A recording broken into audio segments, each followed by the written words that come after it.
Mic on?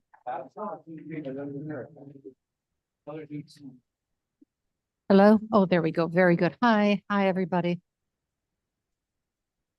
Okay.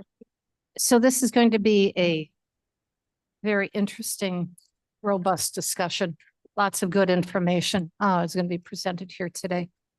So thank you all for everybody who's come here to listen. And before we begin, I'd like to thank all of our judicial public safety partners for putting together this agenda on the importance of the work that you all do.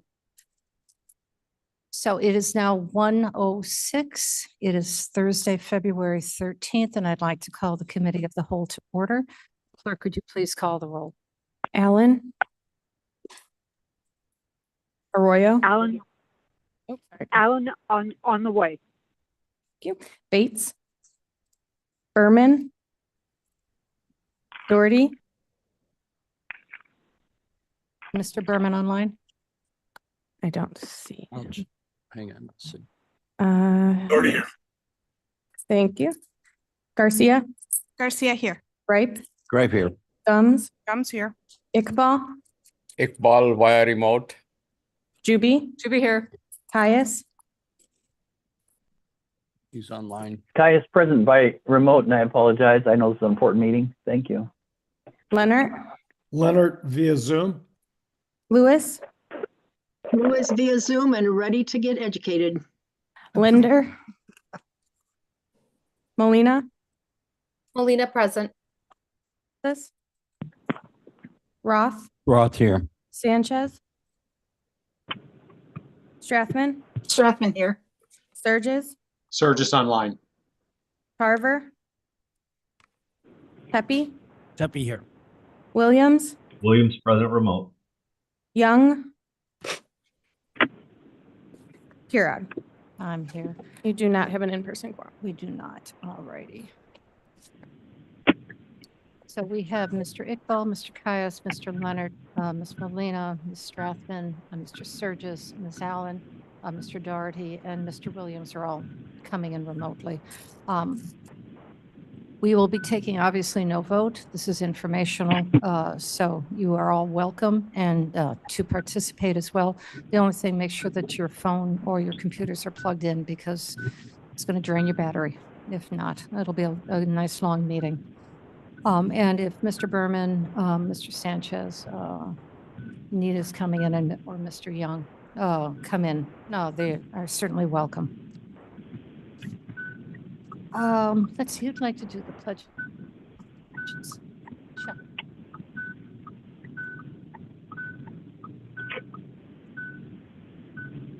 To the flag of the United States of America and to the republic for which it stands, one nation, under God, indivisible, with liberty and justice for all.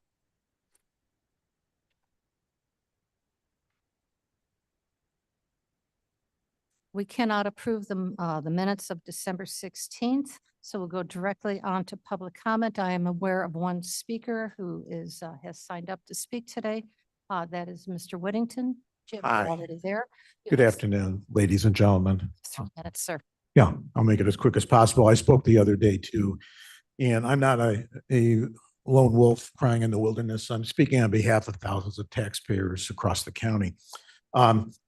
You know, we all elected you to be wise stewards and critical thinkers, and that's what you really need to do as you have all these meetings. And as I mentioned the other day, in the Department of Governmental Efficiency, it's like new revelations are coming out every day. And Musk just said yesterday, the bureaucracy has taken over the democracy. And to my point, you know, I mentioned the other day, and it's right off your website, you have something like 87 different committees and commissions and boards and everything.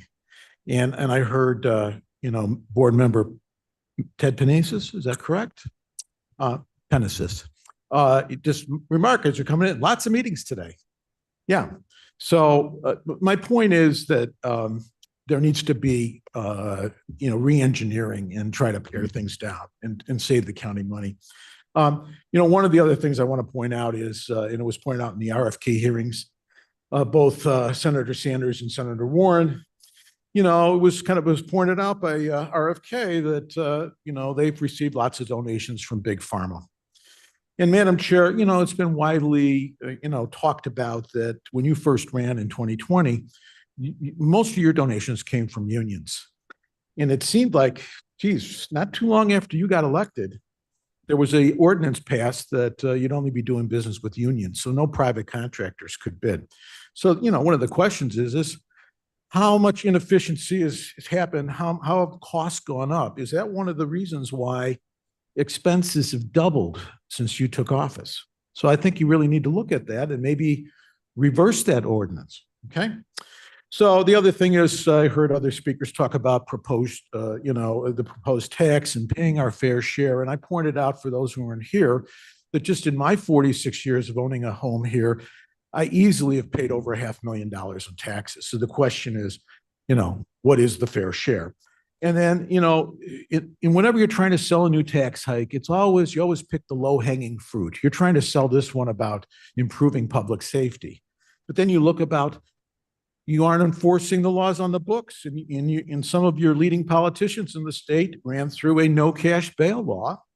Okay. And you personally are advocating a sanctuary county. Okay. That's your right to do that if you want.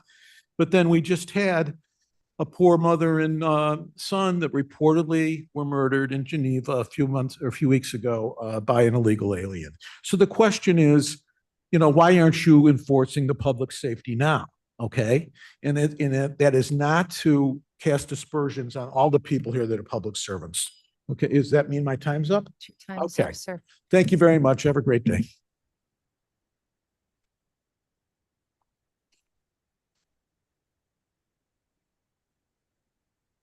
So we're going to be speaking about all of the work of the judiciary partners. And I believe we're going to be starting out. We have the honor to start out with Chief Judge Rob Villa, and welcome, sir. Morning. I think you're going to act as a little bit as the moderator. I'm simply going to introduce myself and give you a little overview of what judicial public safety is about, and let those who are the experts in their field tell their story about what they do in their different departments and why they're an important asset to the county. So for those of you who do not know me or are seeing me for the first time on one of the remotes, my name is Robert Villa. I'm the chief judge here in Kane County. I was elected chief effective last December 2023, I should say 2 Decembers ago, 2023, and I'll be chief until December 2026.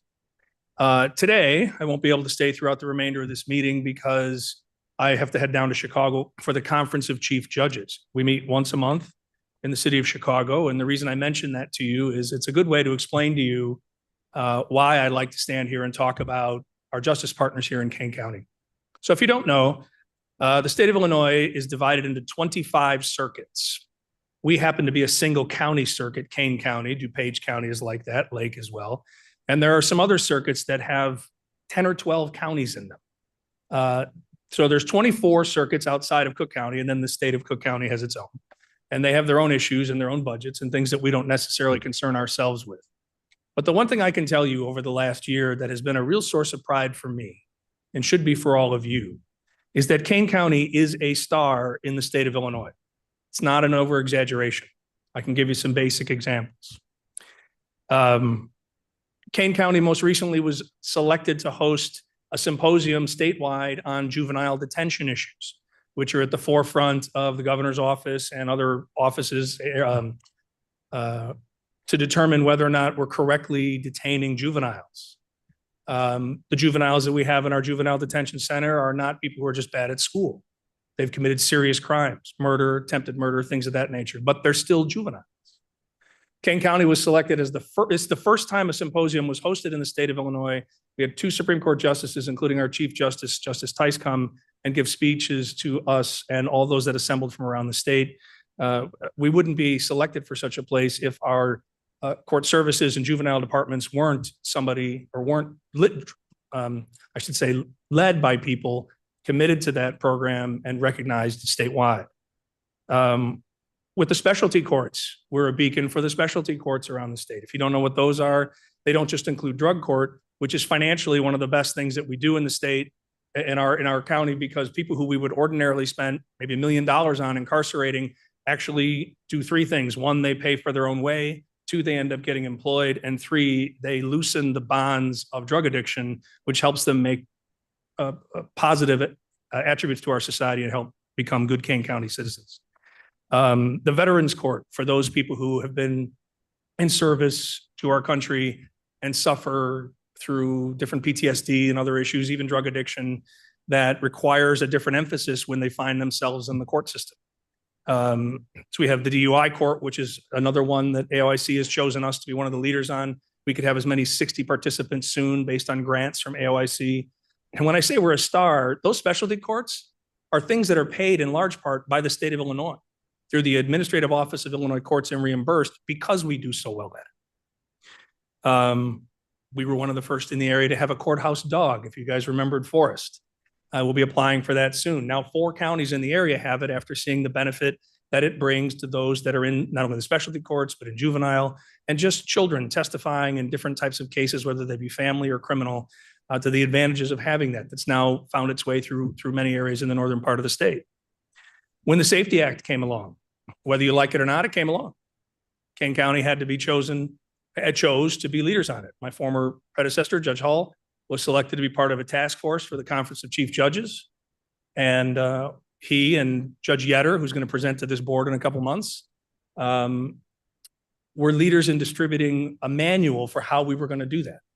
Before any of the case law came out, before anybody knew how that was going to work out, we had to work with all the justice partners, from public defender's office to private counsel, to sheriff's department, to local police departments, on how we were going to handle this new law. We did so well at it that with the help of the clerk's office, we were able to put together a dashboard. If any of you have not seen it, please go to the circuit clerk's website and select the dashboard that's there that shows the data for our pretrial detention determinations. Why do I mention that? Because it's been copied by no less than 5 or 6 counties here in the area. And now the state of Illinois has chosen to use the same type of dashboard format for a statewide data analysis to comply with this statute that's in the progress now. Teresa Barrerio, our circuit clerk, and myself were appointed by Justice Elizabeth Rochford, to be one of the representatives on the Conference of Chief, or the Illinois Supreme Court's task force, to make sure that all counties in the state are able to report that data with the same efficiency and detail as Kane County was so easily able to do so right from the beginning. And to make the changes that we made. When someone like our state's attorney points out that the data that is being represented doesn't accurately represent the data that we're collecting. So we can make changes like that to reflect the best of what our justice partners do. We have the Kane County Diagnostic Center. For those of you who have not found your way to the Kane County Diagnostic Center, good for you. It is there to provide psychological services for those that are in need. It is there to provide professional forensic analysis for our most difficult cases, child abuse cases, murder cases, things that other counties rely on because they don't have it and have to contact Dr. Sang's office and her professionals to provide those services. And then to our judges, which we're obviously the best, right? So, but there are no less than 10 of us that teach at our biannual EdCon conference. Education conference is put on by the Supreme Court. It's a very robust education conference for the judiciary.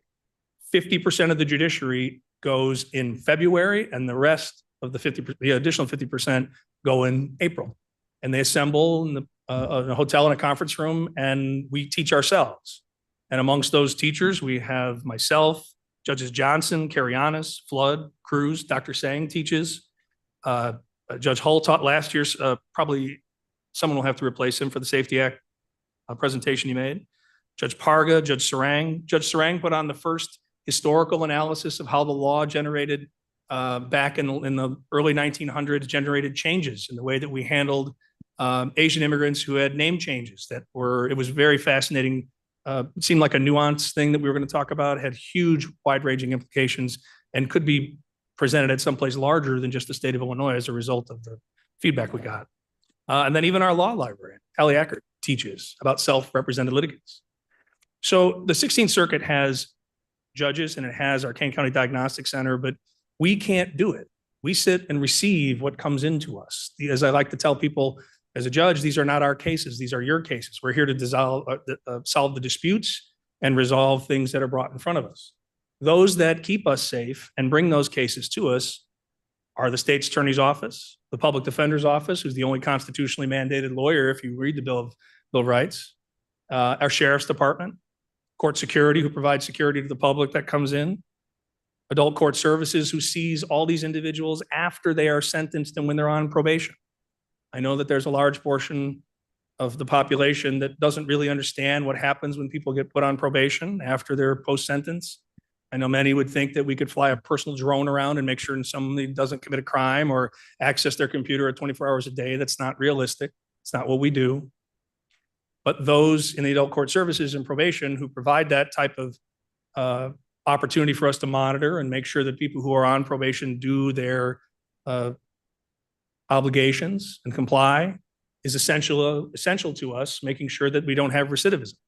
And here in Kane County, we have one of the lowest levels of recidivism comparatively to other large urban areas around here, in part because of the people who are involved. So in sum, I'll say this. I know it's vogue now to talk about government efficiency and things of that nature, but it's reality that I want to remind you of. Your county's not getting smaller. It's not being invaded by people who are costing you more money. Houses are being built. Your businesses are better. Our community is popular. We have the largest outlet mall in the country other than Orlando, I'm told. So nothing is getting cheaper. It's never happened. Things don't get cheaper. Tires on cars for the sheriff's department don't get cheaper. Now, judges, we're paid, just so in case anybody out there listening doesn't know, I'm not a county employee. I'm the third branch of state government, as are all my colleagues. We're paid by the state of Illinois. But all the services I described to you are things that are a consequence to what you expect all of us to do. And so while it is not popular to talk about expenses rising, while there's this fantasy that somebody can come in and wave a red marker and make everything cheaper somehow, it's not reality. Not for those of you who actually have the ledgers in front of you. And more importantly, not for those of us that have to provide the services that this county deserves and needs. So I've said my piece as what I thought was an opening to let you know why we are considered one of the best in the state. Our citizens deserve that. Those that have been here a long time and those that are new to our county deserve that. And we can't do that without the support of the board. And that support, in large part, does mean money. So you're going to hear from the rest of our justice partners today. I think they're going to make the same point. I hope at the end of all of this, everyone here comes to the same conclusion that I have when I became the chief judge for the first time, and I got to learn all that we really do and how we're perceived across the state. It's a fantastic opportunity for our community, and it's one that we should maintain. Thank you. Thank you very much. Well said. So I'd like to introduce the newest member of our Judicial Public Safety team. She just won her election, Monica Silva. Dr. Monica Silva. Good afternoon, everyone. This will be an overview, and it may have a little too much information for my committee, the JPS committee, our committee. But please bear with me. Having sat in your seat, I prefer to over-explain than under-explain. Next slide, Blair, please. The coroner's office plays a crucial role in the investigation of deaths within a jurisdiction. Tasked with determining the cause and manner of death. Remember, cause and manner are different. Manner falls into one of 5 categories. A cause could be a fall or a heart attack. Coroners are essential to maintaining public health, safety, and justice. This presentation will provide an overview and in-depth look into the coroner's office, its responsibilities, and its impact on our community. Next slide, please.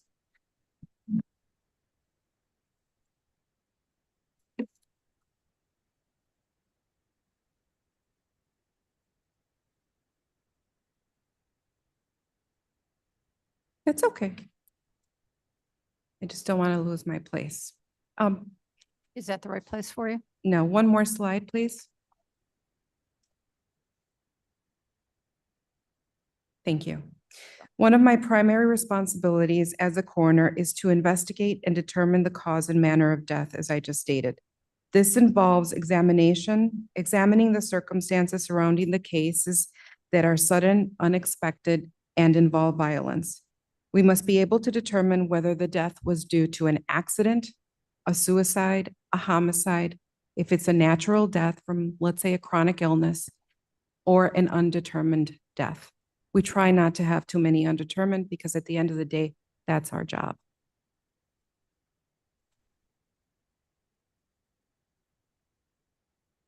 Upon notification of a death, we respond to the scene to collect evidence, document the environment through photographs and conversations with witnesses or family, and we gather preliminary information.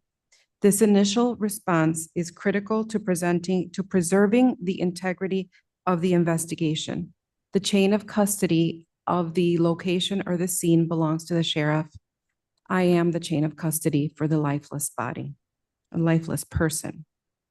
This means that I am responsible for all lifeless human beings, their immediate belongings, interaction with family, friends, and loved ones, and the proper handling of biohazardous substances. I am also obviously responsible for the safety, proper training, and professional development of my deputies.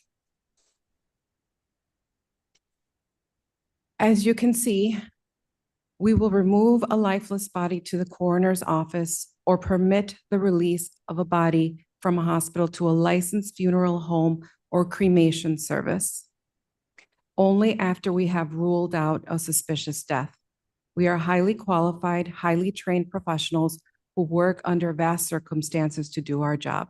Hoarding situations, extreme weather, unpleasant or high stress situations.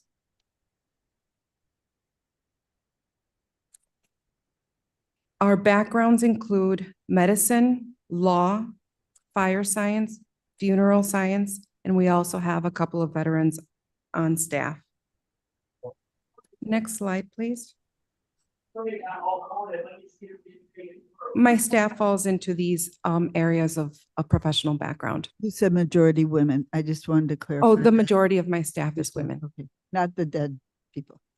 No, that doesn't, not that it That's okay. matters per se, but where that, I would like to convey that sometimes we're carrying very heavy and big men. Oh. And we don't have a we're not just a delivery service, but we do have to transport our own lifeless human beings.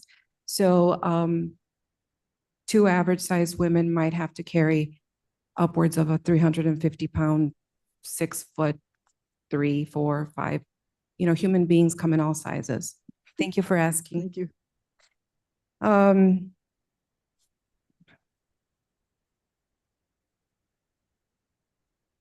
I would like to talk a little bit about autopsy examinations and toxicologies. Autopsies are a critical component of our work. These thorough examinations provide vital information about the cause of death, contributing to public health data and also helping to solve potential criminal cases. We collaborate with a forensic pathologist in this process, and she is responsible for the autopsies. We have a forensic pathologist who does most of our autopsies, and there is a backup to her, and there is a backup to her. So we work with about 3 forensic pathologists throughout the year. Next slide, please.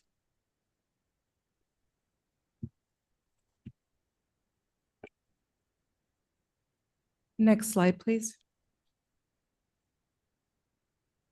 This is where I may get a little redundant, but I did not well understand the terminology before, and it is very confusing, so I will be repeating it until somebody tells me to stop or I feel we have a good handle on what everything means.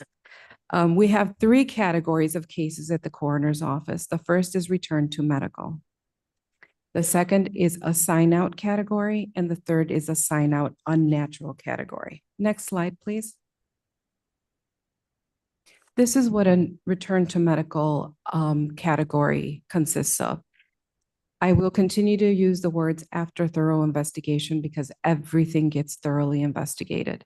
We determine that this is a likely unnatural death. A physician who is familiar with the medical history of the person is found and is available to answer our questions. The family is cooperative and credible and can attest to the circumstances surrounding the death. This is found to not be a suspicious case and natural causes can be determined. We then allow the physician, if he or she is willing, to sign the death certificate. I do not need to sign the death certificate. Next slide, please. Thank you. Our next category is a sign out.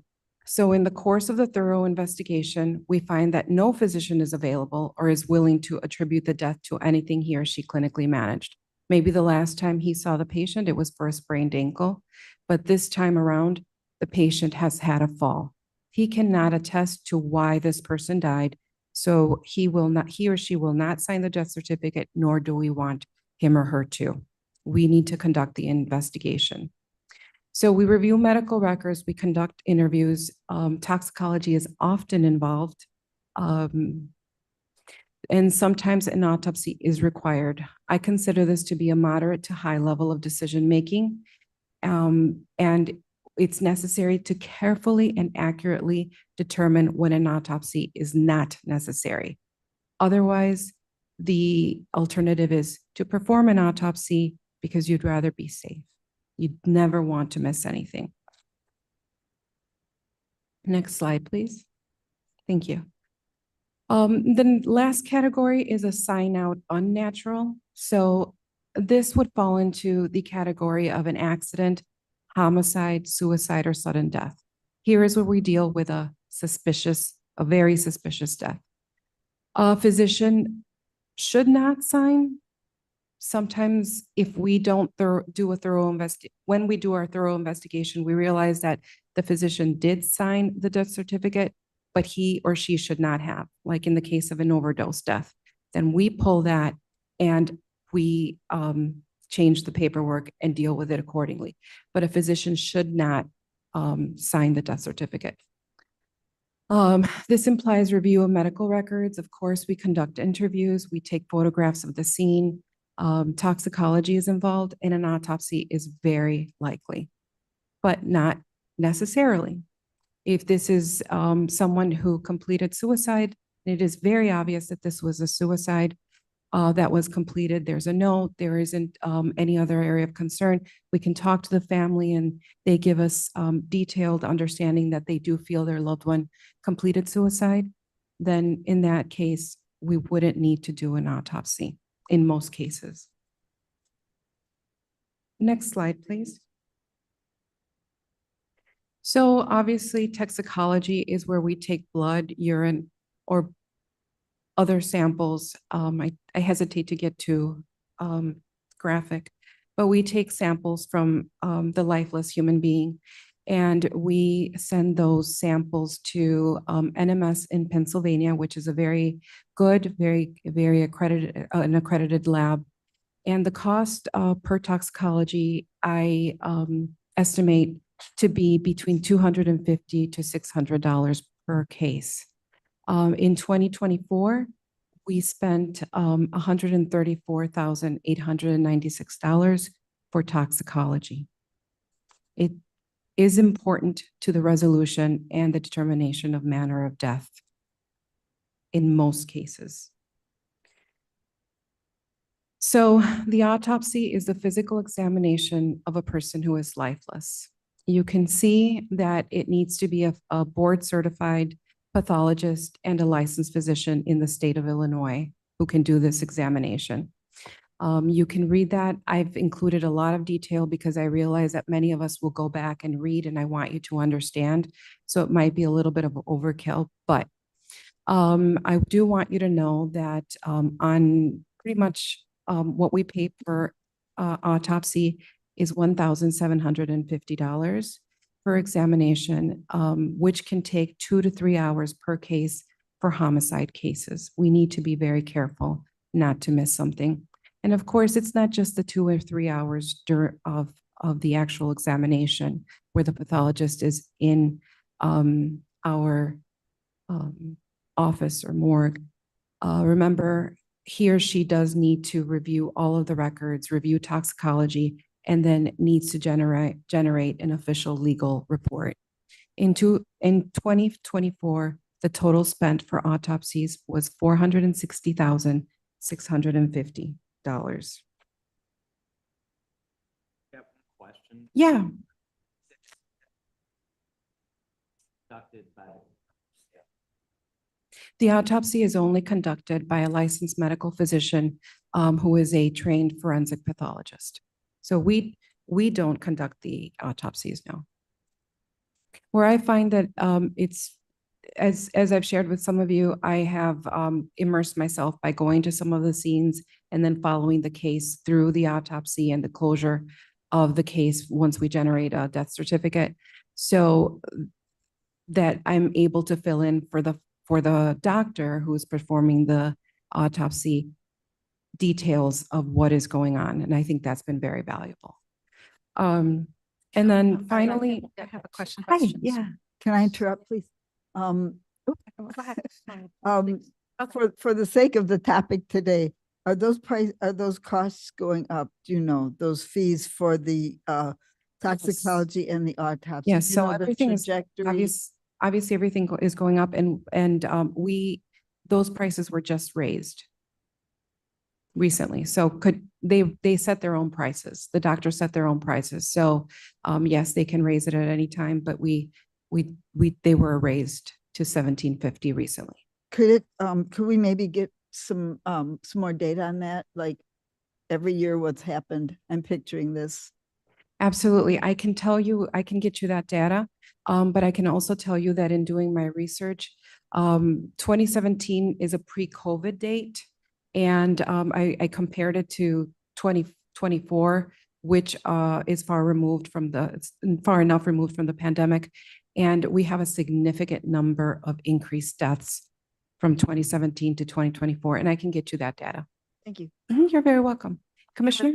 Sorry, it was just the same, kind of like the same question. I wanted to see how much was the percentage of increase in autopsies from the prior years to this year. So I'm assuming it has been increasing. It Do you has. have a percentage of? Yes, and doctors charge different rates.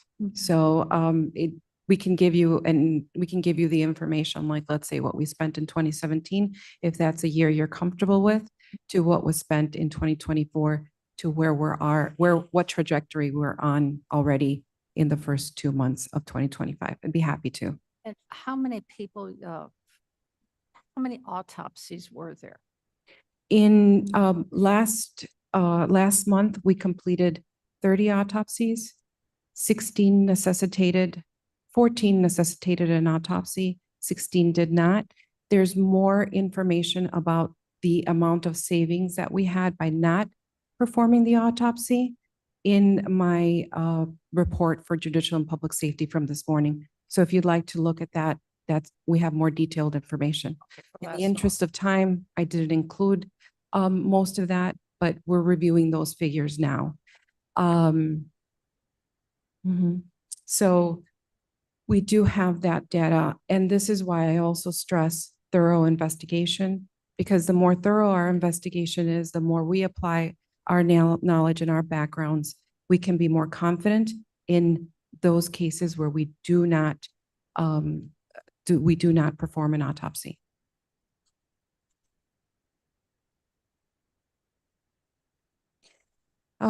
So we are responsible for certifying deaths within our jurisdiction.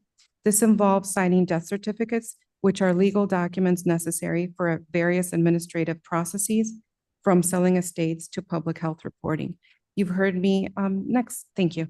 You've heard me talk about the widow who couldn't even change her cable bill without this without this death certificate.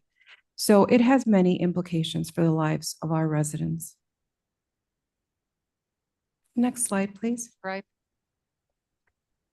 Commissioner. You mentioned earlier that physicians that are board certified and licensed can do death certificates and sometimes do. What if you come across a death certificate that you don't think should have been issued by a physician, that should have gone to you guys, do you undo it and redo it or? Yes, we can pull those. That's again part of the thorough investigation because they sometimes do attempt to, they don't mean harm. It's just they're in their day-to-day activities. So sometimes they do fill out a death certificate that was not under their jurisdiction. And we identify that, we pull it and we change it. And just a little bit of tidbit, the coroner does have the authority to change something that's been classified as something else, or at least to start the process. Okay. So it is very important to talk about financial considerations. How do we reduce costs? The question is, can we legally, ethically, and practically reduce costs? Because remember, we need to deliver accurate answers, and we need to deliver these answers both for the families and also for the proper legal channels. So if we can, I think that there are two major areas that we should consider for reducing costs.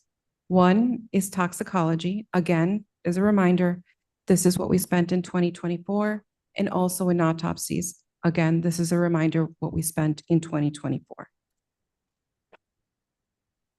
Next slide, please, Blair. Thank you. So how do we save money? We can hire, Mr. Leonard's not here, but Mr. Leonard very astutely pointed out that we could hire a full-time forensic pathologist and hope to pay him or her less than what we spend in autopsies.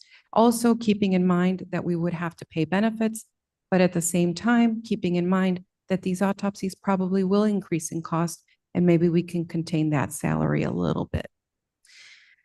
They're hard to find though.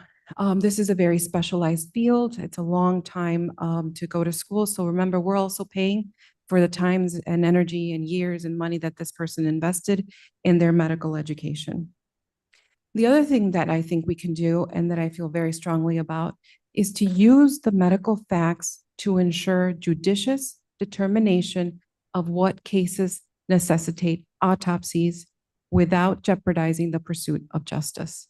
And that's where those backgrounds that we spoke about earlier are very important, so that we can come up with these cases that potentially don't have to have an autopsy. Lastly, we can innovate a state-of-the-art accredited forensic in-house laboratory for toxicology.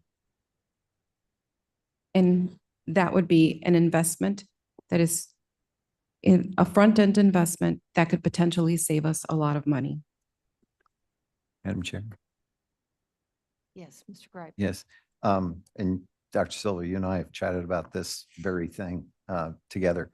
I see it going even beyond this to maybe becoming a profit center for the county that we now can do cheaper than other counties can get done. And so we can bring in business, which will pay a good salary to the person we had. So I'm very excited about this. Absolutely. If I've heard that there are surrounding counties that would be interested. Now they're going to be very leery because the NMS lab is what most of us use. And so it's an accredited lab. They're very good. They're the gold standard, but at the same time, they can take a little bit too long, in my opinion, to return our results. So those cases take a little bit longer than they should. So it does have great potential to save us a lot of money in the long run. Commissioner.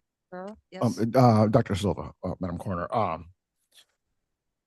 to Mr. Gripe's question, teaming up with like, what's a small county? Kendall, DeKalb County is much smaller than us, but it's beneficial to us not to merge departments, but to have a central coroner's office for like a tri-county or quad county area. Like McHenry's small, DeKalb is small, Kendall's small, but it's beneficial or cost efficient for us to create a centralized coroner's office, toxicology office. That could be a utopia. What I do want to let you know, and I mentioned this at Judicial and Public Safety Committee, is that because some of the surrounding counties don't have a hospital that's close to where the accident may have happened, or where the individual needs to be transported from, they're taken to Copley. Once they're at Copley, they become my jurisdiction, and I'm responsible for paying any toxicology, any lab work, any autopsy. And to follow up with that, do we bill the other county or we eat the costs? That's up to you. We do not bill the county at this point, but that's something that you would have to consider an intergovernmental agreement. Okay, am I speaking out of turn, please? I see the state's attorney. Just a little bit, because it matters where the Okay. cause of death or where the death is declared. One of the things I do want to tell the board members is I do really love the curiosity, but we have a ton of presentations. Okay. And if we're trying to really focus on the cost to the county of running judicial and public safety, and so if we can kind of let everybody go through their presentations, that would be Okay. fantastic.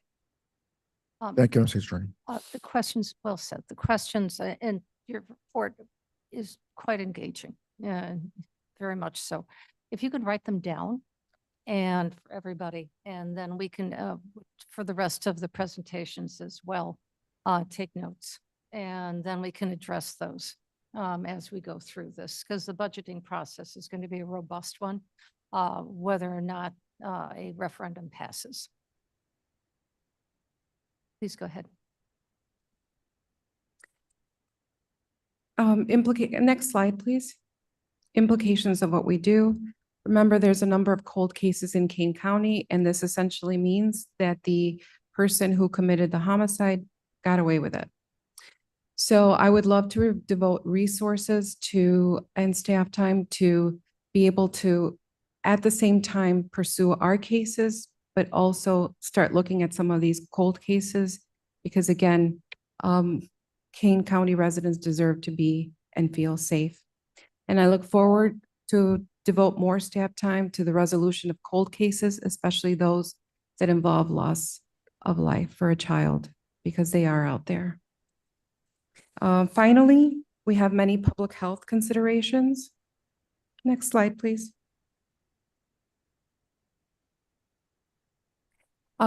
You've heard me talk that we're working very closely with the Kane County Public Health Department to report aggregate data for fentanyl and opiate-related deaths.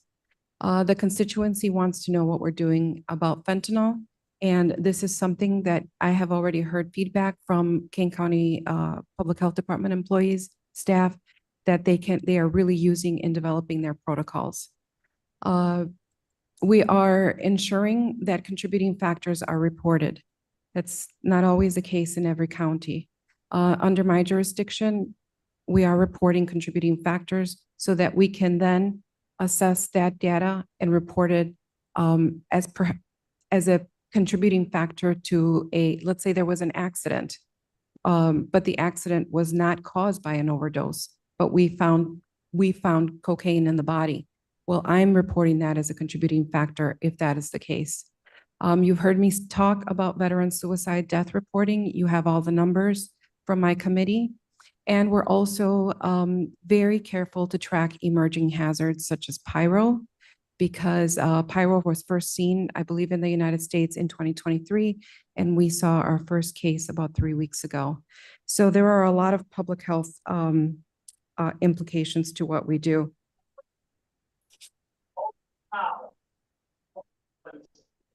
So in Quick question. conclusion, the coroner's office is a cornerstone of public health and safety.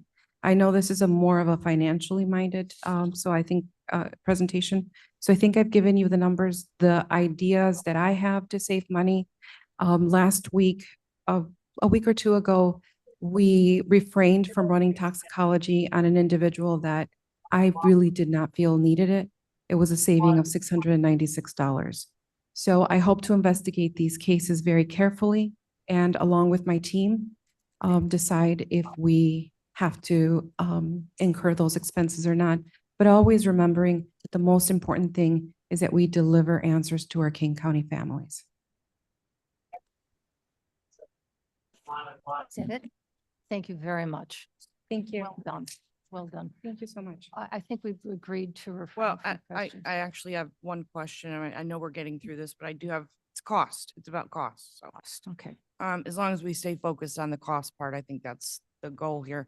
So just one question, very simple. You did say that the savings was $600 for that toxicology. My question to you is, do you ever find yourselves in a position where you are weighing, do we do a tax or can we afford it? Never. Because if we're, not doing a tax because we can't afford it, I want to know that information as well. So you're saying that's not the case. No, that is, and I didn't mean to interrupt you, Commissioner. We feel very strongly, my staff and I, feel very strongly that we are responsible for what comes out of that office. So in no way, shape or form am I going to ever sacrifice, something that needs to be done for the sake of money. I will first come to you and I would say, I need these $696. I would try to find it myself. And if I can't find it, I will come to you and then I'll make my decision. But I don't foresee that ever happening because I'm going to run the toxicology that needs to be run. Very good. Thank you. Thank you. Very good. Thank But- you. Thank you, Dr. Silva. All right, our next speaker is going to be Sheriff Ron Hain, who's standing in the back. Welcome, Sheriff.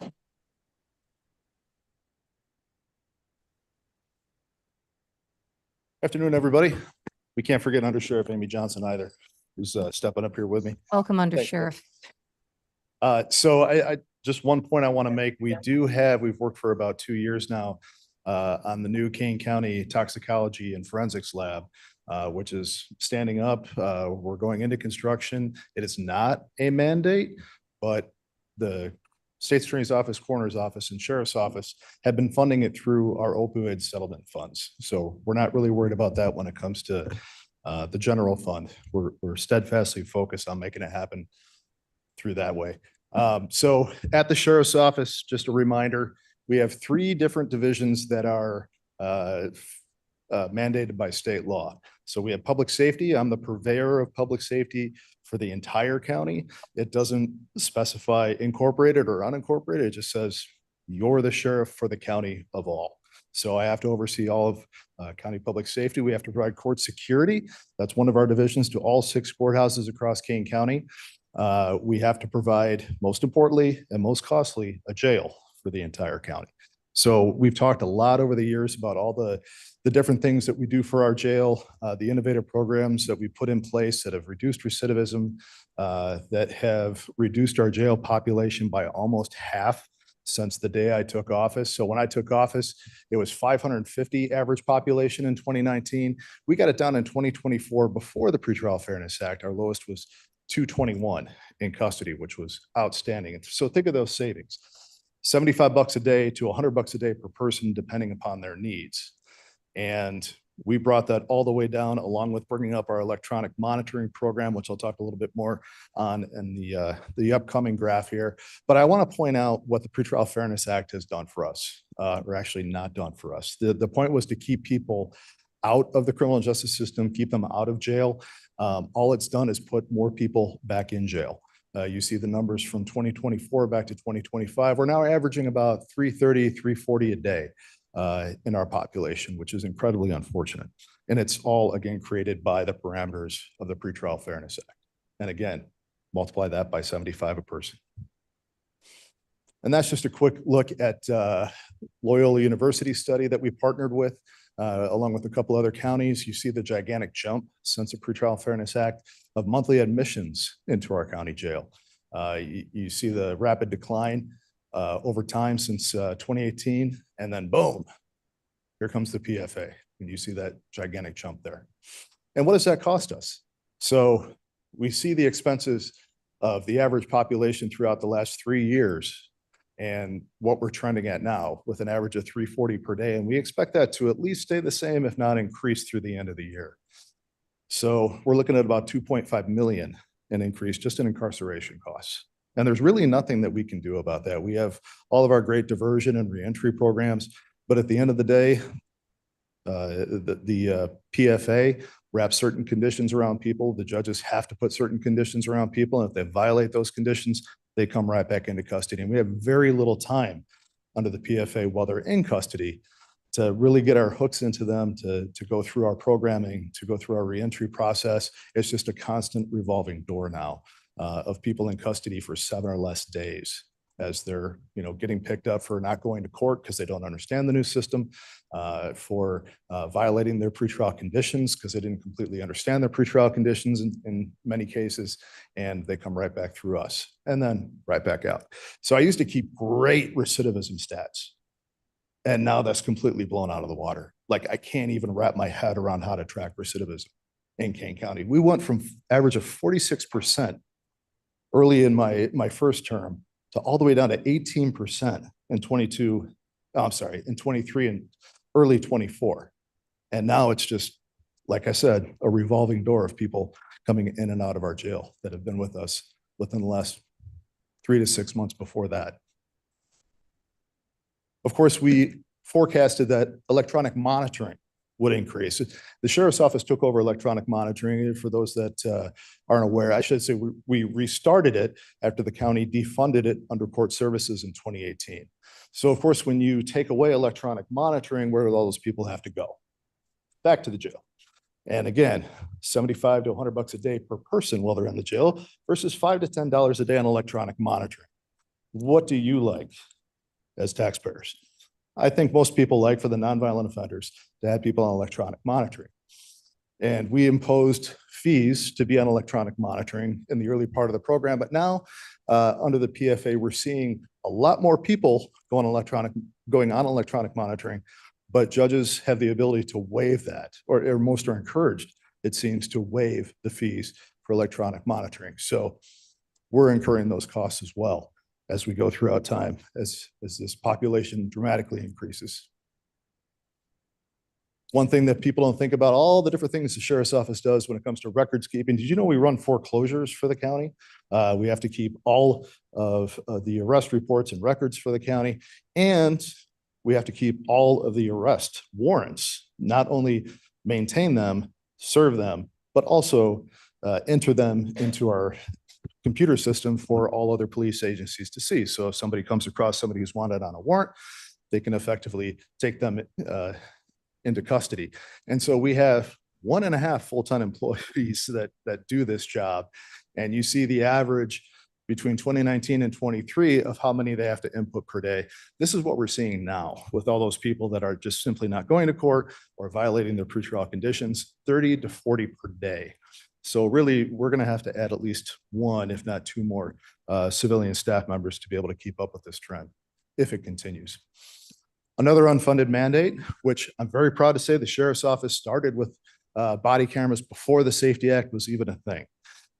We thought it was very important for transparency and accountability, and for us to, do audits upon our deputies' activities and have them be accountable for what they're doing, and us to be able to investigate if we have a complaint. And it saved so much more time. It made it so much more efficient, and deputies actually like it. They have that camera on them at all times so that people can't make false claims against them. We have incredibly professional police officers, sheriff's deputies out there, and I love the fact that they embrace it. But again, we are going to a new system as our lease expires this year. This new system is the same as, Jamie, correct me if I'm wrong. Let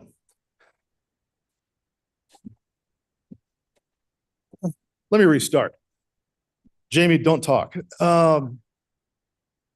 So we're going with the Axon body camera system, which is about over 5 years, about $200,000 more than the current system that we have. The reason why we're going with Axon, it is premier. It is what everybody else in the county uses. That's what I was going to ask you. So I was right.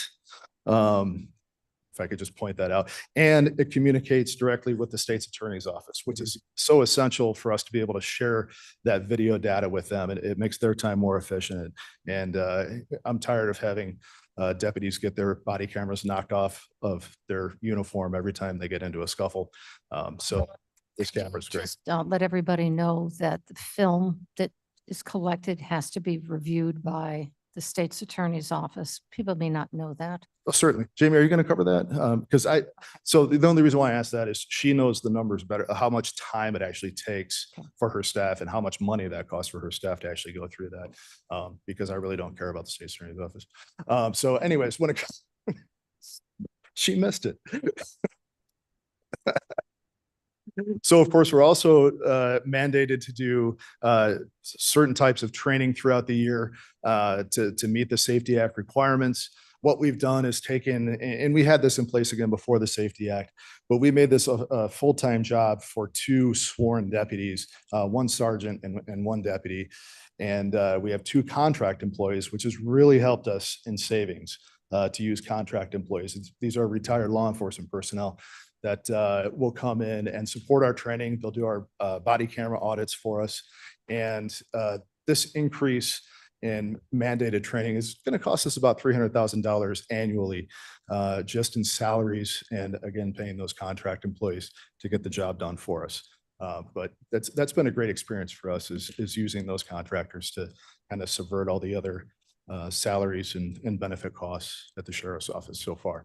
So that is our presentation on the main highlight hits of the Safety Act on us and what we're looking at going forward. If anybody has any questions.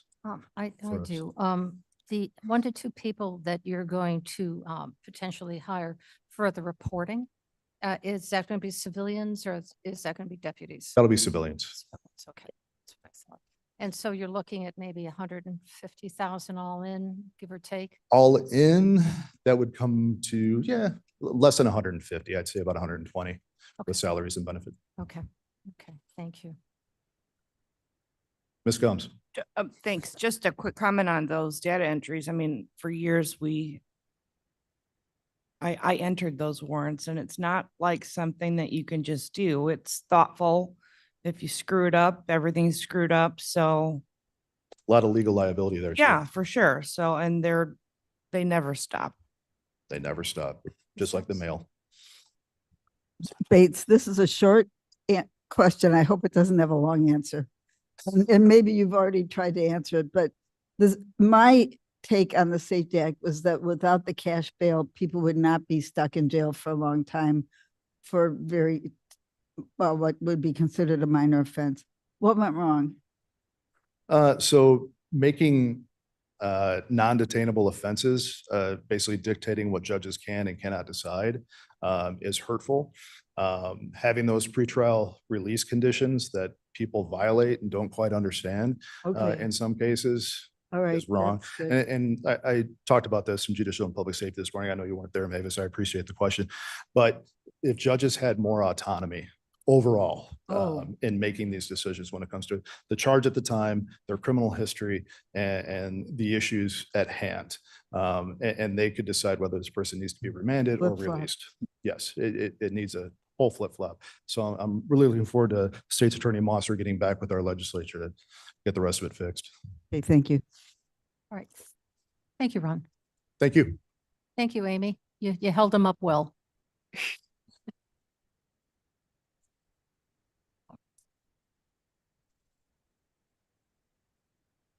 Our next speaker is Teresa, our circuit clerk.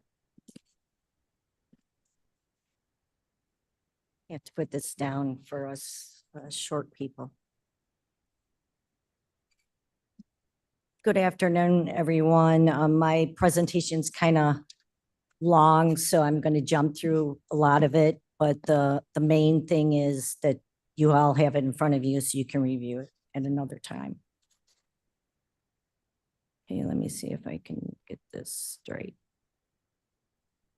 Okay, this is just a description of the Circuit Clerk of Courts is under the judicial branch of government and governed by the Illinois Constitution, Article 6, Section 18, and the Illinois Supreme Court. The Circuit Clerk's office and its functions are established under 705 ILCS 105 of the Illinois compiled state statutes. One of our main sources that we follow at the Circuit Clerk's office, one of our Bibles, we have several, is the record keeping Bible, the record keeping manual. It's 174 pages, and we get updates and the manual provided by the AOIC.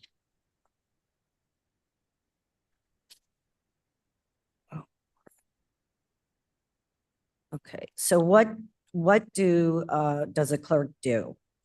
So in today's world, technology has changed many aspects of how courts operate, but our core duties of the clerk of the court remain the same. We maintain and establish court records and the court seal. We handle financial duties for the court system, such as collecting, distributing money owed to the court. We ensure that court proceedings run smoothly and that legal documents are recorded and maintained. We also are responsible for administrative and public services. Oh, I keep hitting this yellow button.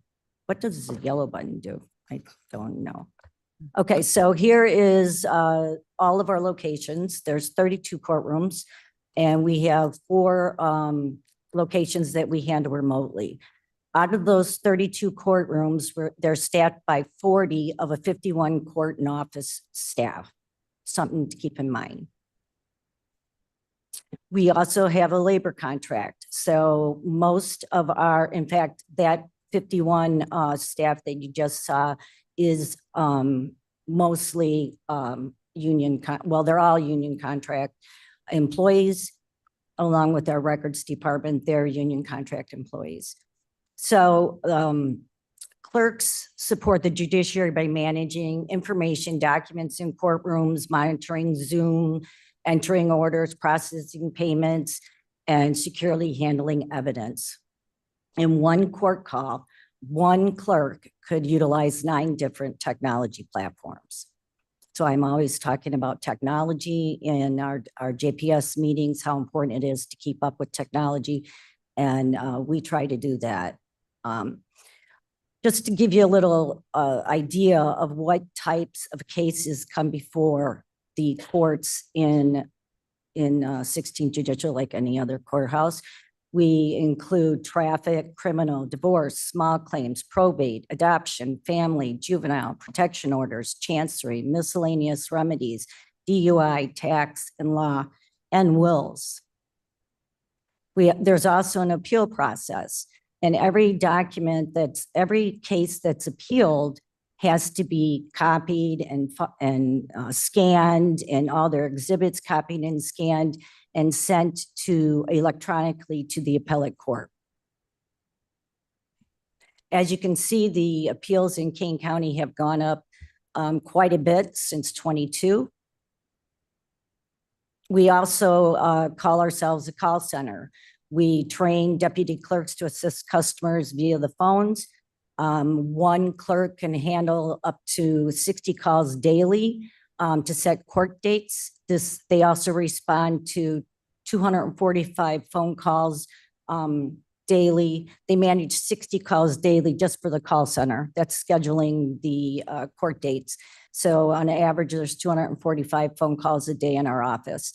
That could also be 13 chats.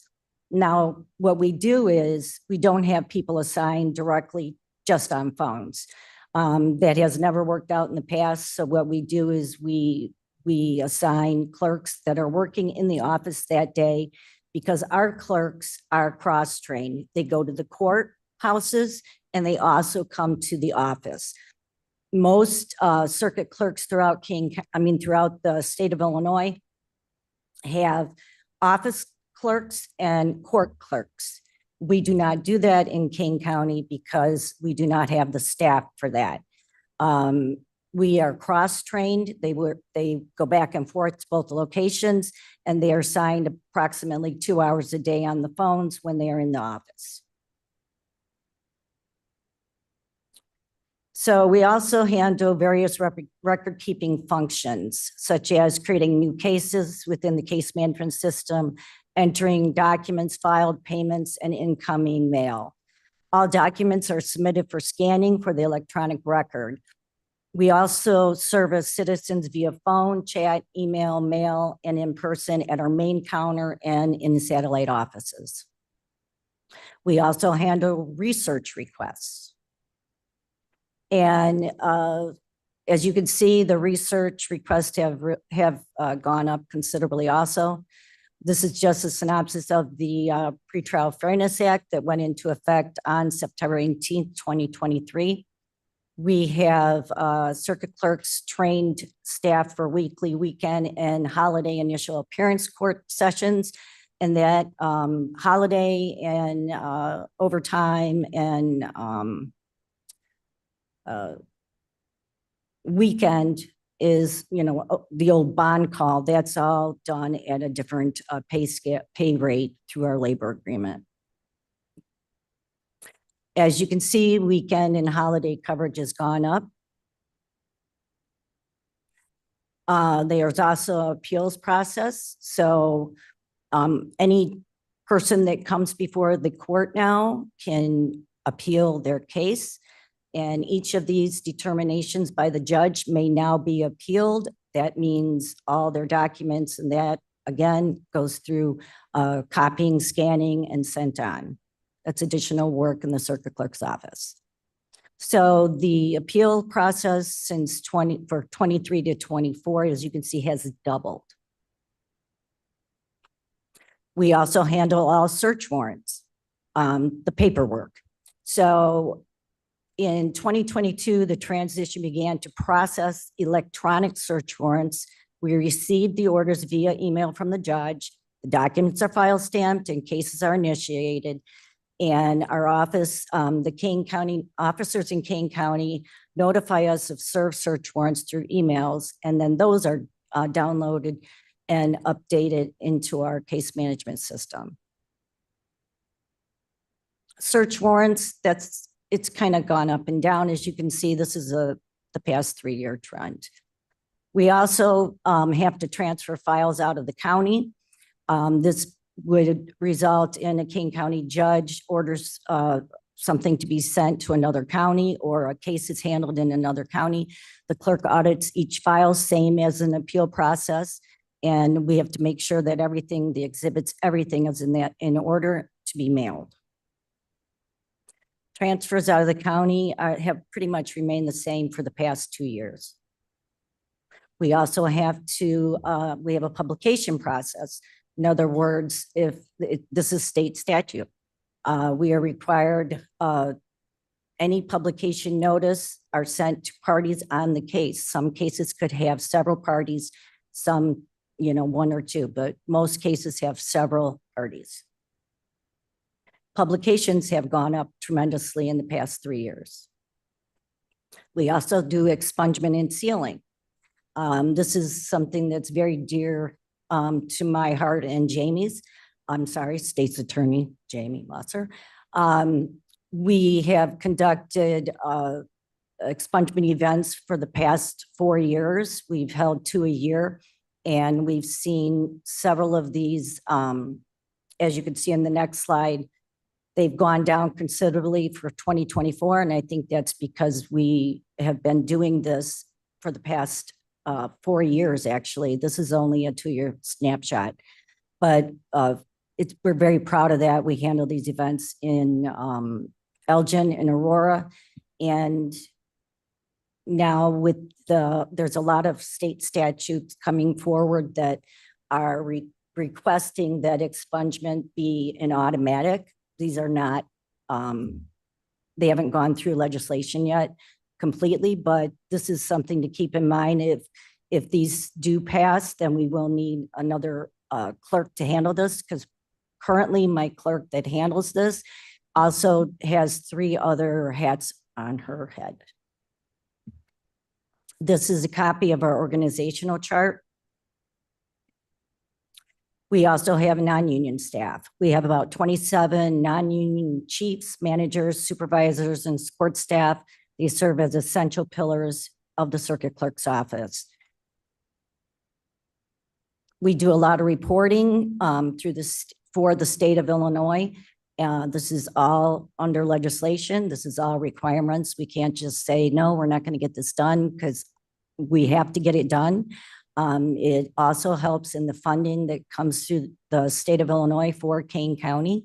So our circuit clerk, the circuit clerks are required to report case information electronically to the Illinois Office of the Courts. That's AOIC. You'll hear me say AOIC a lot. They then distribute our information to the Illinois Bureau of Identification and the Illinois Secretary of State. Files are submitted daily for the next four agencies that you see, and quarterly for the administrative office. We also do a yearly file with the state comptroller, which we refer to as IDROP, for unpaid monies to the court. This is how we collect on fees and fines that have not been paid previously. So this is a little description of how we handle that. Daily, we are taking monies on unpaid fines. Our collection agency is receiving monies for unpaid court cases, and IDROP is receiving monies through collection means in unclaimed cases. Weekly, we receive an ACH deposit of monies that have been made the 60-day waiting period, and the money is now being transferred to us. You have to understand that all of these reports are done by our non-union staff. We also, they also have to handle failed integration reports reviewed for any of the integrations that have failed, that they run the day before, and make corrections to ensure our case management system is correct. And this is on fines and fees. This is just a description of the collection process. Actually 2022, we started a second notice being sent out. We send one notice out, the 30 days to pay their fines and fees. And then it goes on to be sent to collections. We don't do that anymore. We try to give them a little more time so people can take care of their fines and fees before we send it on. This is a contract with the State's Attorney's Office and Harris & Harris. Payments are collected and applied internally and file received by Harris & Harris. This is, I believe, an annual report. This is some more information, our reporting. We assist and gather data, statistics for judiciary, caseloads for judges, courtrooms, offenses, and many other requests when asked. We prepare required data requirements to be sent to state governing bodies, such as the juvenile transfer to adult court data. We review and audit missing DCN, that's document court number. Document control number. That is, if you get your fingerprints taken, then they can create, correct, a document control number. And back when the Safety Act first was being discussed and we were the pilot program, we looked into having fingerprinting in police cars because there's so many individuals that are arrested, or the right verbiage now is not arrested, but held. Is that the right word? Held. They're arrested? Okay. And then the fingerprints are not taken. A lot of agencies do not take fingerprinting. They rely on the sheriff's office to do that. It's very costly to have an employee and the equipment, et cetera. So we did look into possibility of, officers having those in their cars, et cetera, but it's just too costly. No entity could come up with the numbers. So other than reports, we review new processes being put into place, new system upgrades, anytime new law changes, reporting requirements change, we make sure we are in compliance. One example is the Safety Act. Updating new offense codes. Along with this comes training for new items. We create and maintain paper and electronic forms. We're learning how to create electronic workflow for forms currently. We collect and distribute fines and fees. In December alone, I had the finance team calculate how many, what the distribution was in December, and it was 69 departments and agencies received funds from the circuit clerk's office. This is really tiny, but you can see it in your packet. I projected that we would be about 11% over 23, and we ended with 8% over on our total new cases filed in Kane County for 2024. This is our clearance rate. What Judge Villa discussed, that all these reports and statistics, et cetera, go to Springfield, to one agency or another, and they're compiled. And this is the snapshot of the 102 counties that submit to Springfield, to the AOIC, and this is in their annual report, if you look that up. We are still 97.7. We're a little under what we were last year, but we're still 97.7, which is huge, because when I walked in the door, I think we were 51%. 44.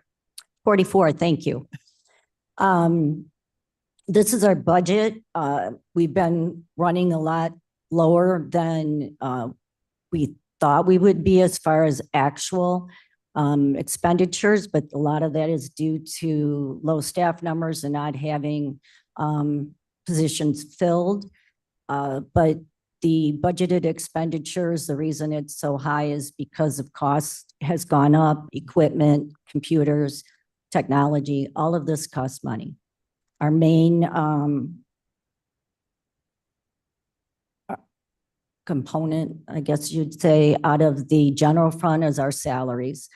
That is a snapshot of 25. The total salary and benefits just for the circuit clerk's office was over 5 million.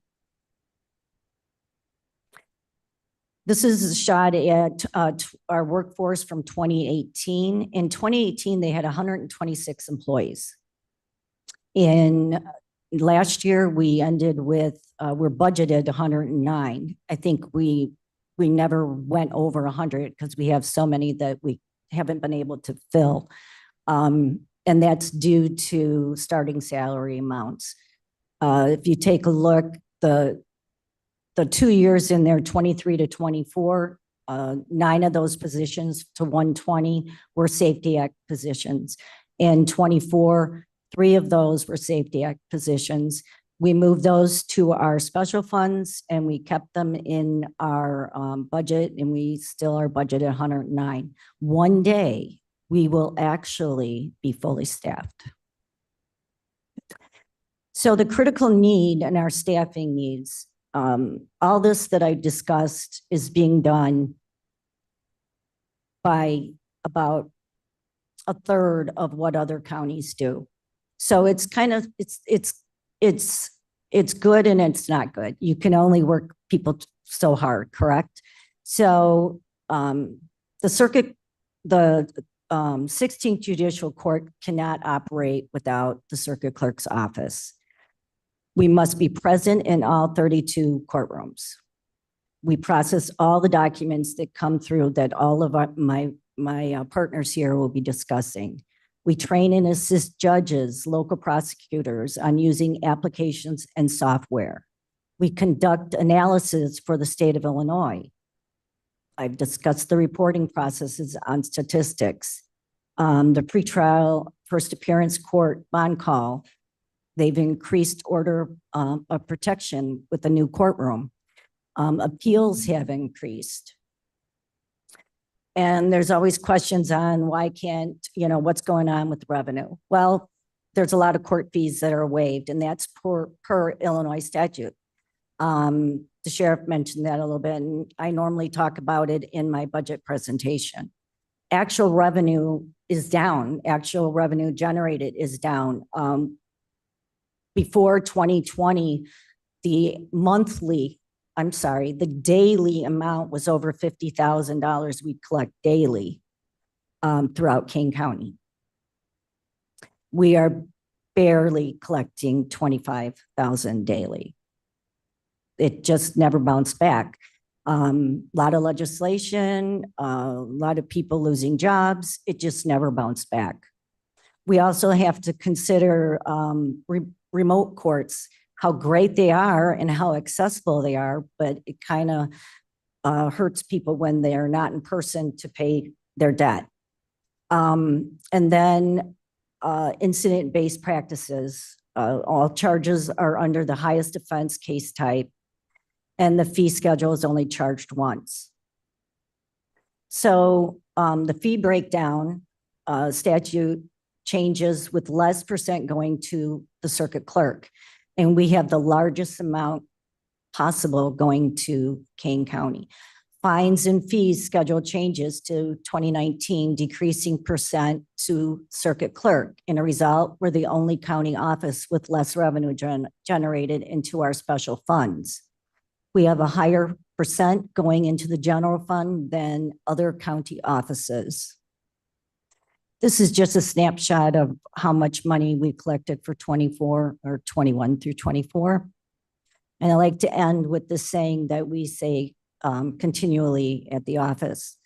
Without the clerk's office, the courts would not function as efficiently and the public would face significant delays in accessing filed documents.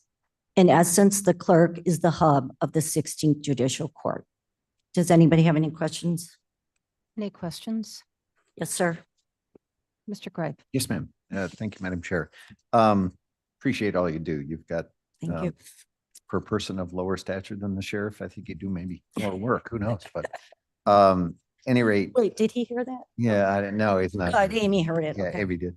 Mhm. But thank you very much for all you do. But the question is, how much of this reduced, because I heard the sheriff talk about this too, how much of the reduced revenue would you say is judges that are waiving fees that maybe shouldn't be waived? Well, that's a sticky subject. I do show in my presentation, if you want to look at on my webpage, there is the annual report from last year, and I show that data. The reasoning is because they can, and people, if they really can't pay it, they can't pay it. I mean, that's reality. But I don't know. They can apply for a waiver, and that's all I know. I know the PD will probably talk a little bit about that, but I do give a presentation on how much our office has seen be waived. Thank you. Any other questions? Thank you, Teresa. Thank Very you. good. All right, our next speaker is Lisa Ost, Executive Director, Court Services. Hi, good afternoon. Thank you. So I was inspired by Scott this morning from the Office of Emergency Management. He said that February 16th is the 50th year anniversary of his department being formed by Kane County. Thought that was fun. And it reminded me of something else about Kane County. So in 1899, Cook County was the first county in the state to develop a probation office. The second county in the state to develop a probation office was Kane County, right here in 1908, followed very shortly thereafter by Peoria County. So we've always been cutting edge. We've always done this work. I will also say that Kane County is also cutting edge in that and has been the forefront. In 1919, Kane County joined with several other counties and asked Springfield to make probation a cost share department, as we continue to be today. So the history of how this department exists in conjunction with Kane County going all the way back to the early 1900s. Can you go to the next slide, Blair? Do I do that? Okay. Yes.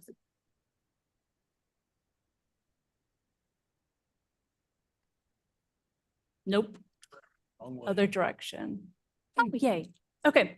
So court services is kind of a nebulous title. It doesn't really describe what we do. So I'm going to go over what we do primarily. It's 4 main functions: probation, pretrial, juvenile detention, and the diagnostic center. That is what comprises our budget. I talked a little bit at the JPS last month about our juvenile detention facility and the work that they do and how their funding goes. The juvenile detention facility by statute comes out of the general fund. All of the other funds, all of the other things that we do in the last 14 or so years, there were a lot of cuts made. And so we cut in all the areas that we could. But at this point, juvenile detention comprises 42% of what we do. The next largest slice of what we do is adult probation. That is 24% of what we do.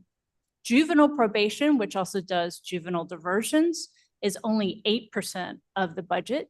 The diagnostic center, I'll go over in a minute how much money they save the Kane County through the work that they do. That's 8% of the budget. Administration, all of the overhead is only 6%. Our pretrial unit is only 5% of my budget. And even though we talk a lot about pretrial, from my department, it's a little bit different. Our drug court is only 3%. Juvenile custody, these are juveniles who have to get some sort of residential placement. It's a very controversial thing when we talk about some juveniles and their diagnosis, particularly when we talk about adolescent onset schizophrenia. Not a lot of places in this area, certainly not pediatricians, are equipped to handle that. They usually require some kind of intensive placement for that, and that's what the budget that we use for that. Our detention or our mental health court, we call it treatment alternative court, so it's not as stigmatizing. That is also only 1% of the budget, and our veterans court is 1%. So I'll talk about all of those things in different ways. A different way to look at the total budget when you look at it is that 87% of what we do is people. So when we're talking about cuts, when we're talking about where can we reduce, I list out our largest contractual and our largest commodities. And so you can see our largest contractual, the biggest contractual by far are medical services for juveniles housed in detention. That's over $400,000 a year. That juvenile board and care I just went over. And then psychiatry, that was funny, for JJC is another very large contractual. Commodities, JJC food. Juvenile detention is very highly regulated, and we have to provide a minimum number of calories per kid per day, and that's covered by that. Our general operating is only like 34,000, phones 18,000. So you can see it very quickly decreases from there. So part of the complicated picture about court services is how are we funded? Where does the money go? And how are we reimbursed? So as I said earlier, it was way back in 1919, I believe, that Kane County petitioned Springfield to make probation more of a cost share department. And in fact, I'm gonna go over that in just a little bit. So you can see of the total 15 million in revenue sources for fiscal year 24, just last year, only 5.7 million came from Kane County's general fund. 7 million came from the Administrative Office of Illinois Courts for salary reimbursement. Over $1 million came from the probationers themselves and paying fees. We get some food reimbursement. That's a pass-through grant that goes through the Illinois School Board. That's a pass-through from the Department of Agriculture. And then the JJC houses kids from other counties, and we charge those counties for the cost of that. And then it's generally speaking between 900 to $1 million. Last year it was slightly less. And that's where our budget comes from. That's where the revenue comes from. So when we talk about grants and aid from the administrative office, and like Teresa said, I know I use a lot of acronyms. Please ask me to explain it if I use an acronym you don't understand. So AOIC, you'll see that a lot. That's Administrative Office of the Illinois Courts. So one of the cost shares that they do is they'll call it a grant and aid. By statute, they're allowed to reimburse for the salaries, but not benefits. And so the county pays for the benefits for some of these staff, 109 of them, and the administrative office pays for all of the salary. And then we have a certain number of staff, 42 of them, that are called salary subsidy. And then it's kind of the reverse. The AOIC reimburses $1,000 a month.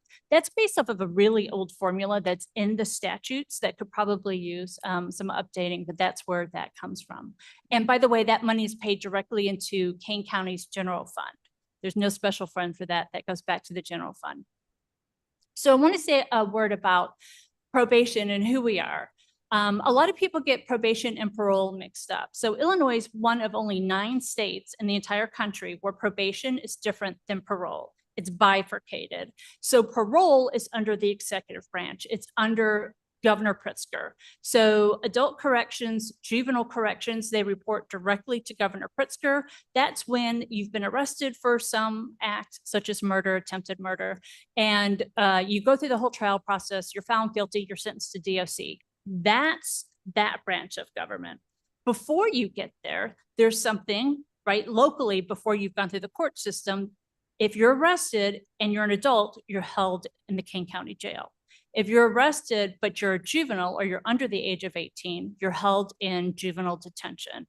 And that's right here in King County. So juvenile detention is under court services. And I believe that's because these juveniles go back and forth to court so much that we really need to be connected to the judges. Once you're sentenced to DOC or whatever, you're not going back to court all the time. So these juveniles have not been found guilty yet. They're going back and forth to court a lot. We report to the judiciary. So I'm going to talk about juvenile detention now, since they are such a large part of what we do. I also want to emphasize that everything that we do is covered by statute. We don't do anything that is not mandated by the statute or covered by the statutes. And I also don't want you to just always take my word for it. I want you to look up the statutes. And so you'll see I put these screenshots all over the presentation because I want you to know where to find these statutes so that you can read them for yourselves. And honestly, I think the legislative body did a pretty good job of trying to write it in plain English so that anyone can read this information and you can interpret it. Mike Davis has talked to this board on a number of occasions. He's our superintendent, shown up there. As a reminder, the juvenile detention facility is here in King County. It's located on the Judicial Center campus, where that red star is above. We're right across the street from the jail. The JJC has 71 staff. Of those staff, 64 are grant and aid, meaning the state of Illinois pays the majority of their salary. 7 are grant funded. Those are people who do not have a criminal justice purpose. It's people like the cooks, maintenance staff, people like that. And then the 4 teachers at that facility are paid by the Regional Office of Education. So all of those cases are going to court all the time. These are some very serious offenses, which I'll show in a little bit. So the JJC is a statutory mandate. Juveniles who are arrested for serious crimes must be held. Further, under the county's code, it states that it's the county's obligation to find a place to put these kids and to pay for that detention. Under the Probation Officers Act, it states that court services is required to staff the juvenile detention facility. Further, it says that the chief judge is the employer, and there's also case law on that. Namely the Urinic decision that has been longstanding, that the chief judge is the one who has oversight over the employment of the people who work there, as well as providing like just general oversight for the legality of what they do. It's also a provision under the Juvenile Court Act that law enforcement cannot hold a juvenile more than 12 hours in local police lockup. So what they have to do, let's say they arrest a young person for attempted murder. In extreme cases, they can hold them up to 24 hours, but that's it. And they have to maintain strict sight and sound barriers from adults or any adult who's been arrested, and they cannot hold them locally. That's why they come and use juvenile detention, because there is no other place for these young people to go. Well, here, let me back up. So one of the things that we've really done at the JJC is we've tried to make it a place of rehabilitation. So we've got these young people, they've been accused of some very serious crimes, and we try hard to work with them using proven evidence-based practices on what can rehabilitate young people. And what we have found is that when we help them change their thinking, we can help them stop committing crimes, or we can decrease the likelihood that they will commit crime. We will decrease recidivism. And so those are some pictures of some of our mental health clinicians, for example, who do a lot of intensive work with these young people. We also, as I said, we partner with the Regional Office of Education. They've been recognized really as outstanding partners in the field of detention, to the point where other detention facilities send people up here to observe our teachers, to talk to our Regional Office of Education to find out what they do and how they do it. I included pictures of the garden here as an example of the kind of work they do. We had an empty space in the fencing that goes to the yard in the back of the JJC. And we, brainstormed one day and decided that if we you could use that space. We originally wanted to put chickens back there as well, but we couldn't figure out how to do that humanely. So instead we just did garden beds, but the teachers use that space. They conduct classes out there. So some of these kids have never seen, for example, a pepper growing on a plant. They've never seen a green bean. And so it freaks them out entirely. Every single spring we'll have, new kids and we'll pluck a green bean and eat it. And they've never seen a green bean grow or that you can eat it fresh from the garden. They've never seen tomatoes grow. And so the teachers use that garden area to teach science, health, and life skills classes. So when I talk about juvenile detention, unlike adult jails where every sheriff has a jail in their county, on the juvenile side, there are only 15 juvenile detention facilities in the state of Illinois. There used to be more, but some of them have closed for different reasons. And so we're very lucky in that Kane County does indeed have a juvenile facility here. In fact, I was talking with some of my my colleagues in the back. Our last juvenile detention facility on Fabian was built in 1958. And there's still an old house, that old stone house that's on that grounds where the jail and the old youth home used to be. That was the original youth home, and that was established back in the 30s. And it was actually an elderly couple lived there, and they used to take in like young unwed moms, usually teenage girls, and help them through that process. And then over time, the sheriff saw, well, here's an elderly couple willing to take kids who have nowhere to go. We can start using them. And that actually is the history of why Kane County has a juvenile detention facility. It started right there on that very campus. It's very interesting. It's interesting history. We still have some of the admission cards from back then. And it's kind of unfortunate to then compare and contrast to the slide that's on the screen now. So this is a current census of the kinds of kids who are being held right now today at our juvenile detention facility. So you can see the top 4 entries are for first-degree murder. The days detained, for example, that first entry, that young man, he's 17 years old and he's been there for 481 days. He's actually being tried as an adult. So it shows you that although the nature of crime has changed over time, certainly we don't need to say that, but we have to find a place to hold these kids. The Juvenile Court Act says that due to public safety, they cannot just be released, that we have to hold them. And so these are the kinds of offenses that we're holding. When I look at 2023, I apologize, I don't have 24 statistics yet because we're still in the process of compiling those. But you can see this is the pie slice of the kinds of offenses that were held in 2023 by their offense type. This is not ultimately what they were convicted of. Those charges could have been reduced or amended. But at the time that they were arrested, these are the offenses that they were arrested for. So you can see 33% of the arrested offenses are pretty severe. They're very bad. Only 8% for weapons offenses, and drug offenses is down to only 2% of admissions. It used to be higher in the past. And property offenses, theft, those are down to 15%. That 27% for warrants and court orders, those are for people who have stopped appearing for court. And so they'll issue a failure to appear for court warrants, and then they get picked up at some point. For juveniles, no. And actually, juveniles are not subject to the Pretrial Safety Act. So it's different. That was only for adults.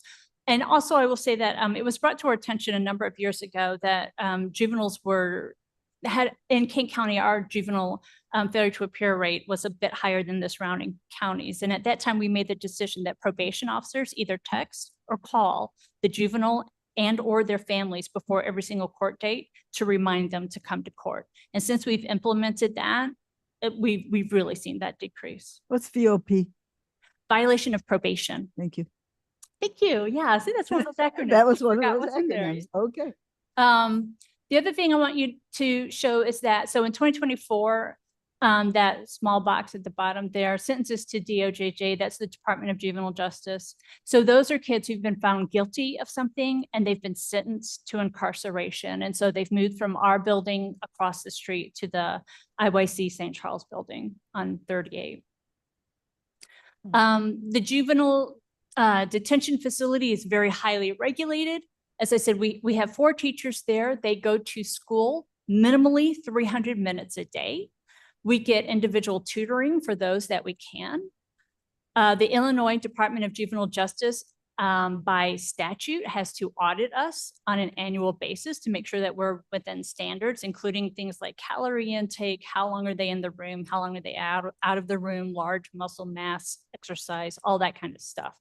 The Administrative Office of Illinois Courts does an audit on us every 2 years, and they're looking for things like, do we have enough mental health staff? Are we offering enough cognitive treatment groups? Are we doing things that are evidence-based in order to address their criminogenic needs?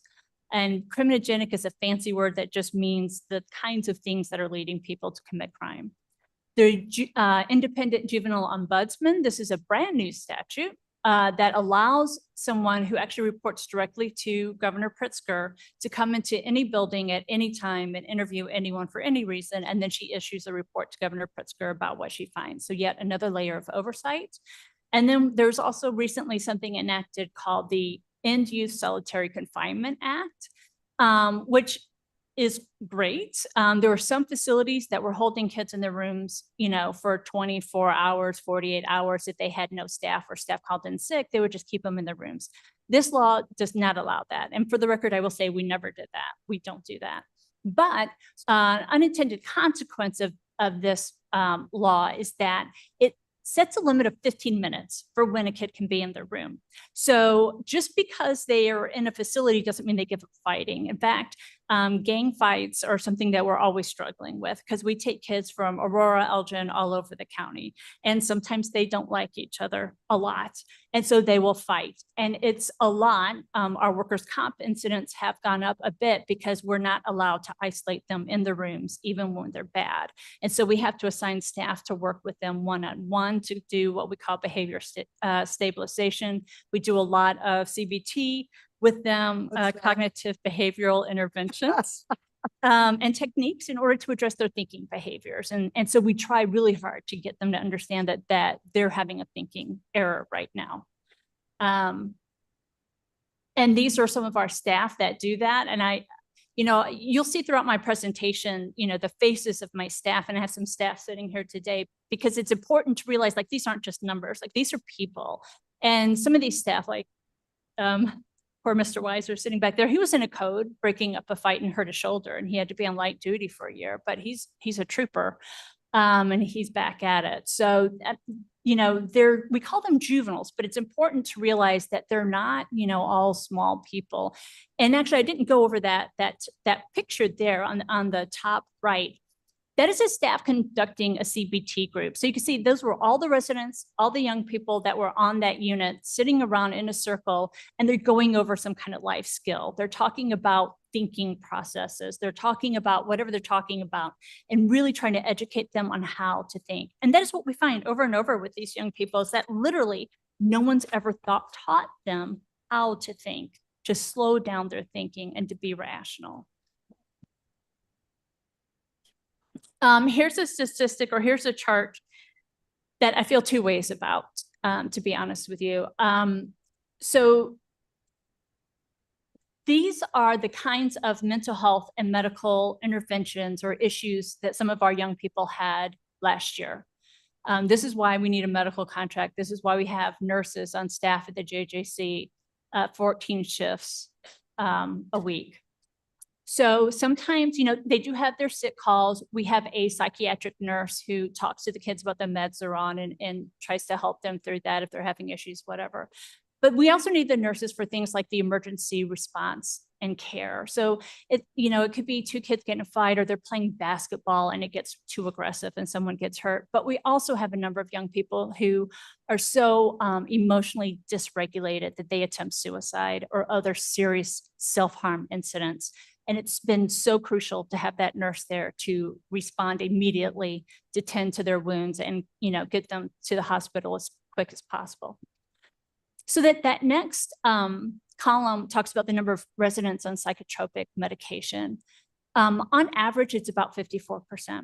And so that's kind of the number that I'm talking about. I feel two ways about. Like, I feel sad that so many kids are on psychotropic meds, but I also conversely feel hopeful, because to me that says the parent knows there's something wrong with their kid and they don't know what to do and they're trying. That's what that says to me. And then the number of residents on any kind of medication at all, you know, that some of them have some things that they come in with, wounds, whatnot, about 80%. And so again, another great use of our nursing staff. Diagnostic center. So let me talk about that. So Dr. Singh is here.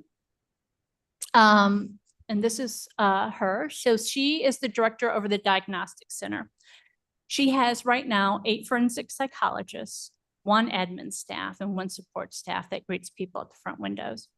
So what the diagnostic center does is, as people are going through court, if there's any kind of issue, if they behave bizarrely in court or they give weird answers, the judge can order for them to do an evaluation. They could do a psychological evaluation, they could do a fitness to stand trial, you know, evaluation, those kinds of things, to make sure that that defendant is aware and able to proceed through the court process. They also help with our problem-solving courts, and they also assist with crisis incidents. Like, it's not just juveniles. We have a number of adults. The first time you're on probation, they go through the court system, it's a time of crisis for a lot of people in their life. And we've had a number of adults try to commit suicide or be suicidal and reach out for help. And KCDC is wonderful. They're always available. They'll always send somebody out, and they're available to sign petitions to try to get people hospitalized psychiatrically and things like that. I can't say enough great things about Dr. Singh and her staff. So this is them. That's it. That's all of them. And they do a tremendous amount of work. That statute that I cut out there on the left-hand side is out of the Juvenile Court Act. And that is the statute that allows a judicial circuit to establish a diagnostic center. And so the court is their client. So you can't just go to the diagnostic center or refer a family member there if you think that they're having issues. They only report to the court, so they can only take clients if they're court ordered. And when I talk about the diagnostic center and talk about mandates, one of the things that's so frustrating over the years, I've submitted dozens and dozens of pages of mandates to the county board at various times. But it's hard to quantify what every single mandate is. And so I'm giving you this statute as an example. I was actually going to cut out this statute to talk about juvenile probation and why juvenile probation officers do home visits and do things, a report called the social history investigation. And at the bottom, right underneath the social history investigation, where it says may, you know, the court may order this report. And so you're like, okay, well, maybe, maybe not, you know, that's not a mandate. Until you get to that second paragraph. And then it says any minor found to be guilty of a sex offense as defined by the Sex Offender Management Board shall be required as part of the social history investigation to submit to a sex offender evaluation. And further, that sex offender evaluation has to comply with the standards developed under the Sex Offender Management Board Act. So we go from a statute that looks like they're saying, oh, this is something the courts could do, to all of a sudden, unless you're convicted of this, and then you have to do this thing. And the requirements from the Sex Offender Management Board are very stringent. It requires a certain number of hours of yearly education. They have to be forensic psychologists. They have to be licensed and qualified, and all the things that Dr. Singh and her staff do that juvenile probation officers do not do. And so I'm calling this an example of an embedded mandate, and why it's so hard to talk about the mandates that we face, because really we can give you the whole statute book. Like little paragraphs like that are found everywhere in the statutes. So when I talk about the diagnostic center, I will say that not every judicial circuit has a diagnostic center. A lot of them don't. In fact, I think there's only 3 or 4 that do. And the requirements for a forensic psychologist to be able to give like a fitness evaluation or sanity evaluation, be able to submit that to the court to give their opinion about this person who's facing prosecution, and then be able to stand in court, testify to that and give those recommendations and stand by that and stand under cross-examination and have that hold up.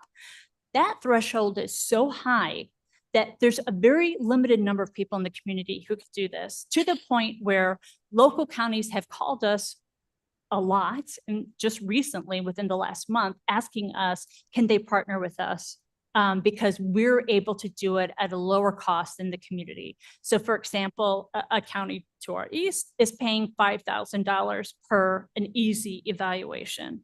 Whereas because of our KCDC, when I take the number of evals that they do in a year, 366, and I simply divide that by the budget, easy peasy, high level math, you can see our cost is more like 2,800. So because we have them, we're able to do it at a cost savings than if we had to go to the open market. And this is also like a kind of a mandate, if you will. Even if we were to get rid of the diagnostic center, if somebody appears in court and they seem irrational or they seem off and there's a doubt about their fitness, the court still has to get that evaluation done. That court still has to know, are they fit to stand trial or not? So regardless if we have a diagnostic center, we still have to get those evaluations done. And so that's another kind of layer to that conversation. Mr. Grubb, can you Yes. just hold? Oh, us yes, really sir. quick? Okay. Yeah, let her get through. So I'll move on to our probation and pretrial section. So again, everything we do is by statutes. In the corrections statute, there's whole acts that describes everything we do. Like pretrial has its own act. The probation officers have their own act. Community service has its own act. And those are our two directors over that division, Emily Saylor and LaTanya Hill, who've also spoken to you before. We have 3 offices that do probation work. So for the adult probationers, the majority of our work comes out of Aurora. So our Aurora field office is really important to us. We have 12 staff, just the adult probation officers who work there, and they supervise just under 1,000 cases. I skipped that top line. I apologize. We have just under 5,000 people on adult probation caseload. That's just for adults. The Elgin office has 10 probation officers doing about 800 probationers, probation cases. The Judicial Center is kind of our hub where we have the most staff, and these staff get called to court quite a bit, which is why we house them there instead of out in the community. So we have 3 regular adult probation officers there that take care of Geneva, Batavia, and St. Charles, and Elburn.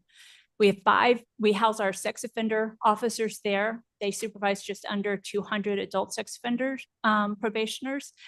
We house them together because the sex offender laws are really complex. And they really benefit from being able to talk to each other and to supervise some of these people together as a team.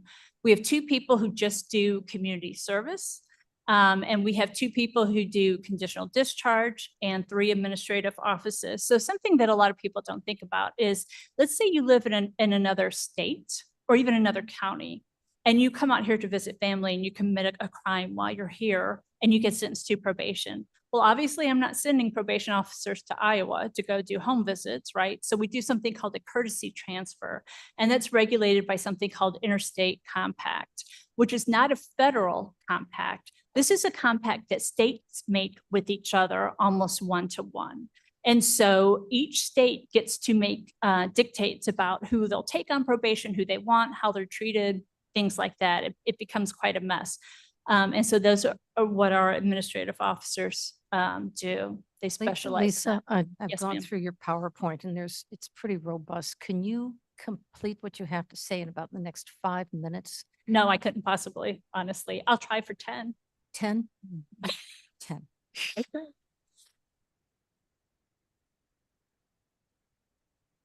Really? Oh, I was not communicated that. Okay, well, adult probation. It is by far and away. 310, hard stop. Okay. Adult probation is by far and away the meat and bones of what we do. So they do almost 3,000 criminogenic assessments a year. And that is looking at the factors that might propel a person to commit a crime. They must be certified by the administrative office. The risk levels drive their contact standards. They do the bulk of the home visits in our county, 23,000 of them a year. We do searches of offenders' home. We have meaningful conversations with them, and we try to address their criminogenic factors. And we collect DNA evidence. Every single felon who is convicted in this state must submit their DNA to the Illinois State Police database so that they can solve some cold cases that way.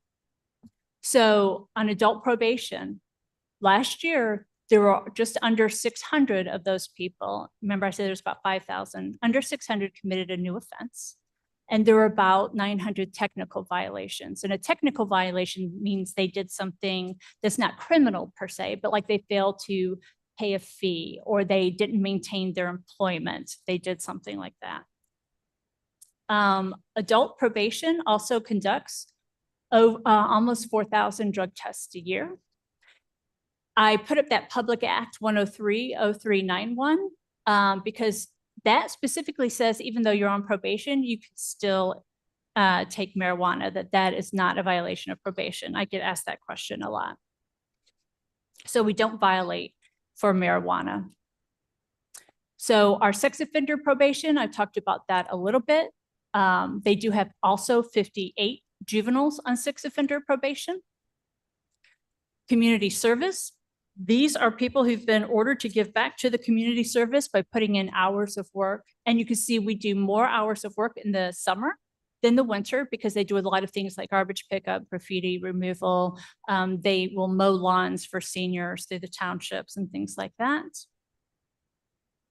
We have 4 specialty courts. And each of our specialty courts is required and mandated by statute. And you can also see, for example, under that drug court risk level that the majority of our people are very high risk. The low risk and moderate people there are there because they've gone through the program probably for more than 24 months, and we've been able to decrease their risk. Everyone who comes into a specialty court or a problem-solving court is a high-risk person, and we're able to show that over time with treatment, we decrease their risk or their propensity to commit more crime. Veterans Court is largely funded by the federal government through the Veterans Administration. Our treatment alternative court works specifically with mentally ill people who, if it weren't for the mental illness, would probably not be committing crime. And you can see their risk distribution is a little bit less because mental illness is not correlated to criminal propensity. DUI court is our newly established court. Juvenile probation, we also utilize all 3 offices around the county. I wanted to highlight the sources of juvenile arrests for Kane County within the county. You can see the majority of the juvenile arrests happen in Aurora, and then followed closely by Elgin and Carpentersville and the sheriff. When you say the sheriff, that's unincorporated. Yes. I will let him speak to his jurisdiction. I am aware of arrests that have happened within municipalities by sheriff's deputies. Whole county, gotcha. These are the kinds of offenses that our juveniles are being arrested for. Again, more statistics on juveniles and their course through probation. Pretrial services, the chief did mention that next month at the next committee of the whole, we're going to talk quite a bit about pretrial services. So I'm more than happy to skip all of this and we'll cover it next month at that. But I will say that our pretrial services, they send out, gosh, on 17,000 court reminders a year. And so when we're able to work with someone, when they are signed up to be under pretrial services supervision, we see our failure to appear warrants decreased to only 5% a year. I will also reiterate that Kane County has this data, the Safety Act data, on our website. And the website is kanecourt.org. This is a screen capture. You can search that data and query that data however you like. And so I just gave a couple of snapshots of what that could look like so that you can see for yourself who is going through court. And then I will say a note on population growth is that the chief mentioned that our recidivism rates are lower than the national average, and they are. So nationally speaking, about 2.1% of the population is on probation. Here in Kane, it's 1.8%, that's the great news. I believe that addressing their criminogenic needs and all of the factors that lead to recidivism has really decreased the recidivism rate here in the county. But understand that as you increase the population, because a lot of people want to encourage growth as a means to have more income or whatever, that also has a cost. And that's my presentation. Very good.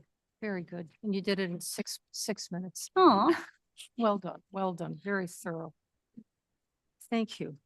Thank you. All right, your counterpart. Here we go. Public defender. Good afternoon. For those of you who don't know me, I'm Rochelle Conant. I am the public defender in King County.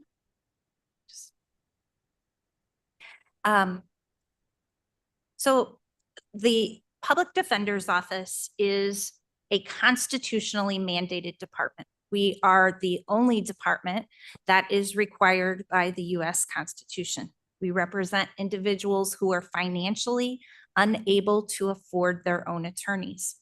We fall under the judicial branch, but we are our own department and we have our own budget.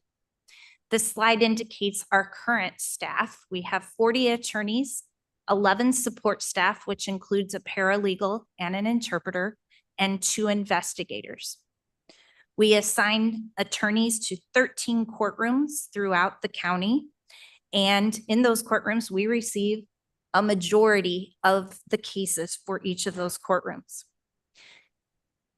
You're going to hear me talk a lot about effective representation of clients, and we strive to do that every day, but our jobs go beyond that. A large part of our job is establishing a relationship with our clients. We have to build the trust with our clients.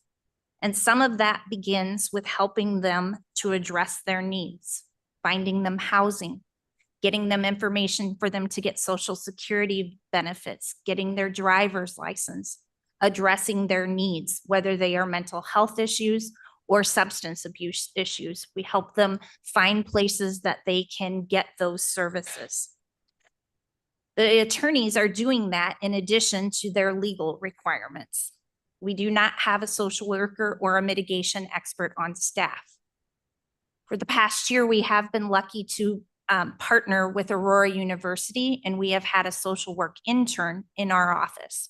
That is a part-time student that has been able to help with some of this, but that is one part-time student for 40 attorneys. So the attorneys are still doing a lot of this work on their own. There have been questions raised today to some of my counterparts about fees being raised, and I just wanted to address that briefly. Under the statute, so I guess you could sort of call this a mandate, when we are appointed to represent someone, if we get to the part of a sentence or a plea agreement on that case, the statute allows for us to file an affidavit that indicates that we represent this person, that this person is represented by the public defender's office. By doing that, by statute, the majority of their fines and costs are waived. They do still have to pay their fine, but there is additionally a way for them to get their fine lowered under the statute.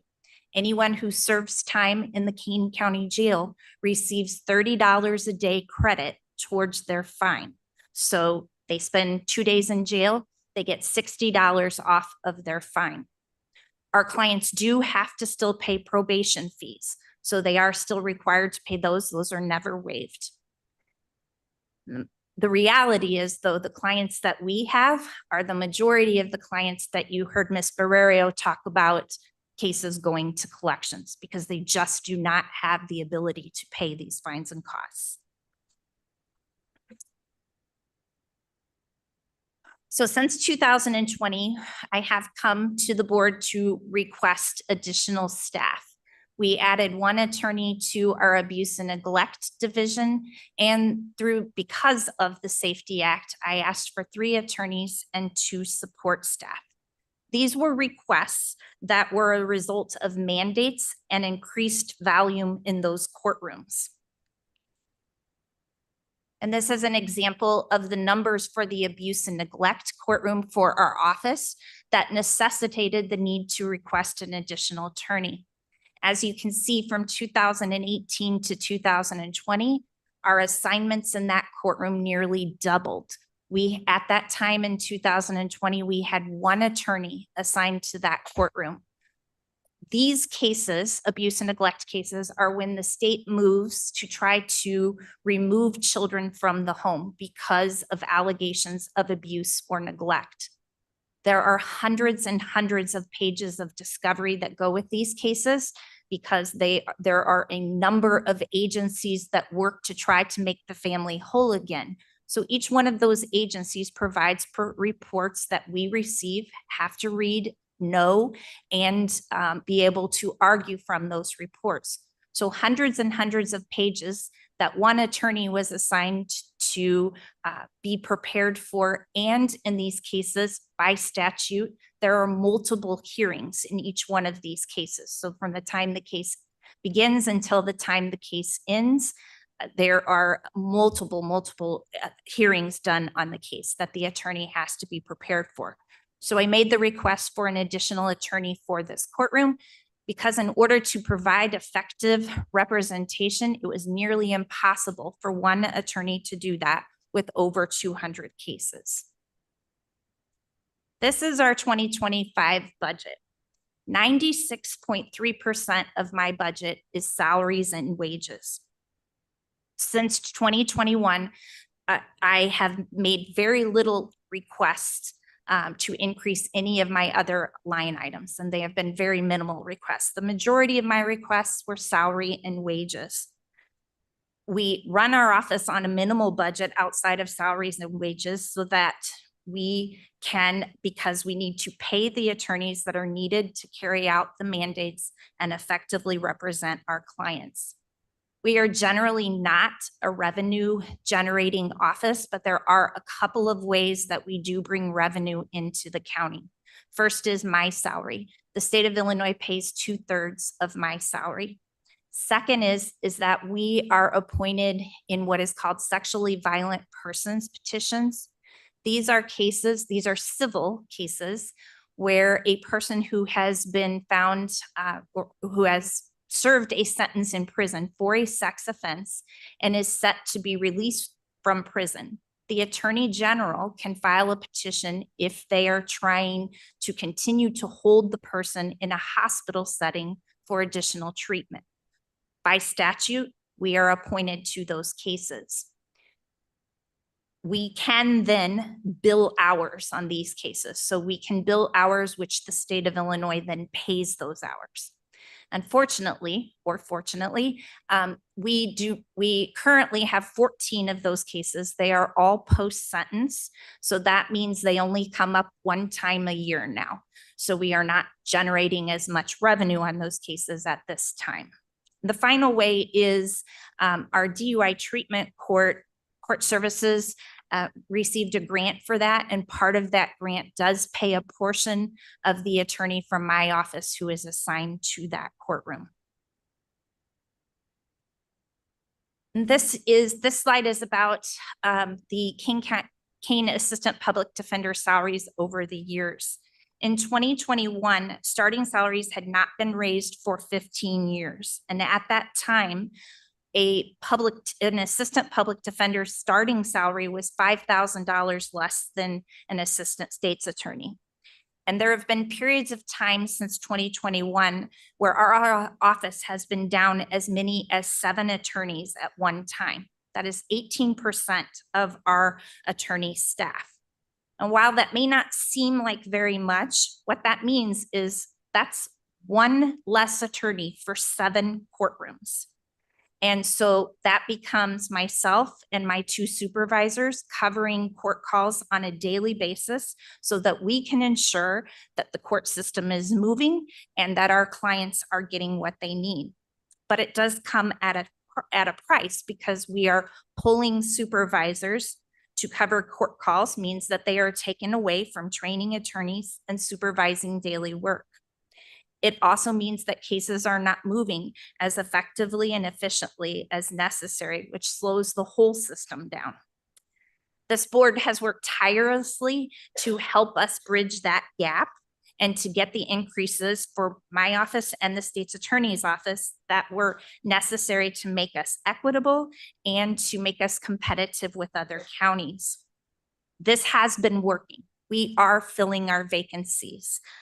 We have filled 7 spots. We have 2 spots remaining at this point, but we are also getting good resumes coming in. We are getting resumes of qualified people, but also people who have prior experience, which is also a good thing because it doesn't take as much time training. And we believe that we'll be able to fill these 2 remaining spots very quickly. This is a slide of current salaries for surrounding counties as compared to King County. We are competitive, we are making progress, but we do still have a bridge to gap. King County shines in so many ways as a wonderful place to work, but we have to be able to get people in the door to know that, to learn that.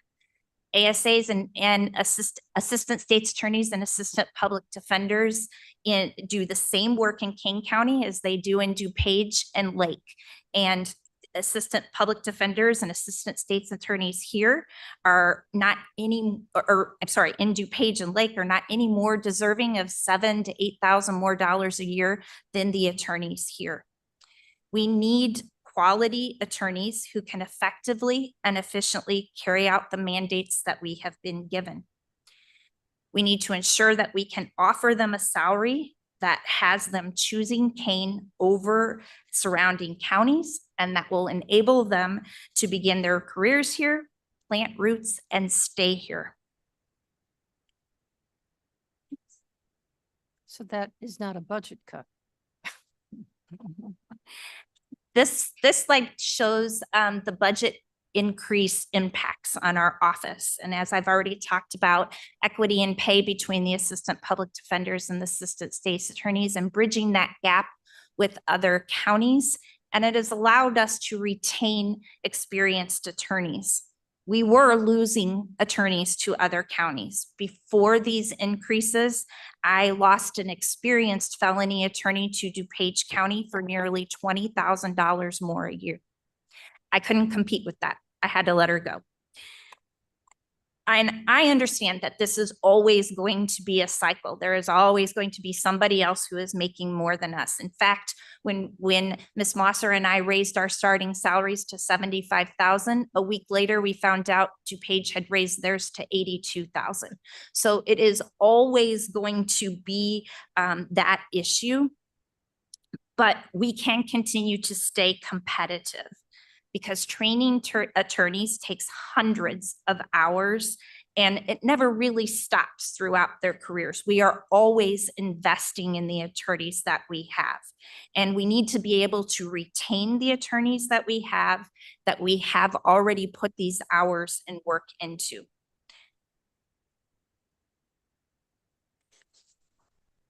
So what do we do with our budget?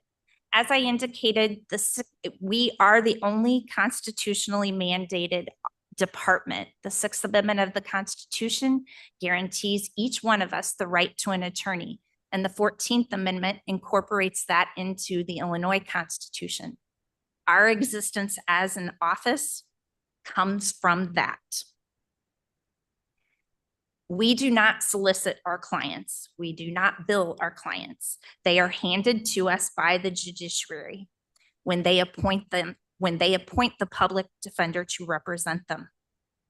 The Constitution mandates that right, and it cannot be eliminated by budget constraints. In essence, the Constitution is mandating that we exist. And this is what we do with the money that we receive. These numbers show that we continue to work year after year, and they also show that our numbers are consistent from year to year. They are not just decreasing in any manner that shows that less would be okay. They indicate that we are managing caseloads with the number of attorneys that we have.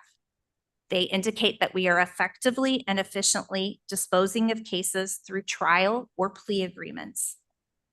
This shows what we do with our 96.3% of our budget. But it is also not to say that we are flush with attorneys. We work with what we have. We have shifted workloads. We have made reassignments so that we can get court calls covered without having to come every year to ask for more positions. In our office, in the misdemeanor division, their average caseload is as low as 110 clients, all the way to 230 some clients. And that is just clients. Many clients come with multiple cases. In the felony division, they average between 50 to 85 clients. Again, that is just clients. Many clients come with a number of cases. In our specialty courts, we only have one attorney who covers our veterans court, mental health court, and drug court. She does not have a backup, so when she takes vacation, as she rightly deserves, I'm usually the person that covers for her, because that's the way we have shifted things so that we do not have to ask for additional support. These are our murder appointments, because when I tell you that of the 8,105 cases that we opened last year, you have to take a little deeper dive as to what that looks like. A murder case is the most serious case that we handle. They have hundreds and hundreds, sometimes thousands of pages of discovery. There can be upwards of 20 officers on scene, which means that you receive upwards of 20 body-worn camera videos. There are technical issues regarding DNA or cause of death that requires us to hire experts and increases the discovery to be reviewed sometimes by hundreds of cases. There are videos to review of interviews of witnesses and the defendant. Pages and pages of pictures of the scene and of the body. All of this needs to be reviewed meticulously by the attorneys and then reviewed with the client. We are under ethical rules also that we have to follow as attorneys. A lawyer has to provide competent representation to a client, and competent representation requires the legal knowledge, skill, thoroughness, and preparation reasonably necessary for the representation. Another rule indicates that a lawyer shall not neglect a legal matter entrusted to the lawyer. So we just can't kick our cases down the road. We have to actually handle them. Right now, all 40 attorneys in our office are assigned in one way or another to a murder case. Some attorneys, including myself, have more than one murder case assigned to them. Of the 8,105 cases opened in 2024, these are some statistics that come from those. 34% of misdemeanor cases are domestic related. And in January of 2025, in Courtroom 209, which handles misdemeanor domestic battery cases, the Public Defender's Office set 41 cases for trial. Of those 41, 21 were dismissed. 2 went to trial and were not guilty, and the rest were continued or resulted in pleas. We have 4 attorneys assigned to this courtroom. They have to be prepared for all 41 of these cases, because you never know what case is going to actually go to trial or what case is going to wrap up in another fashion. So they are preparing all 41 of these cases. As just the same with a murder case. They have to review all of the discovery that is given.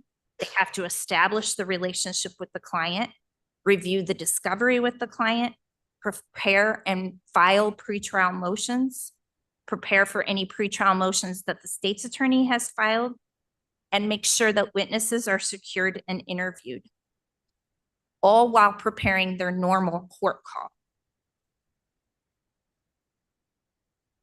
So after the Pretrial Fairness Act and the Safety Act, we had some additional mandates placed on us, and that was the body-worn camera videos and the mandates from the Safety Act or the Pretrial Fairness Act. Under the Pretrial Fairness Act, attorneys are appointed at all initial appearance hearings, petition to revoke pretrial release, conditions hearings, and sanctions hearings.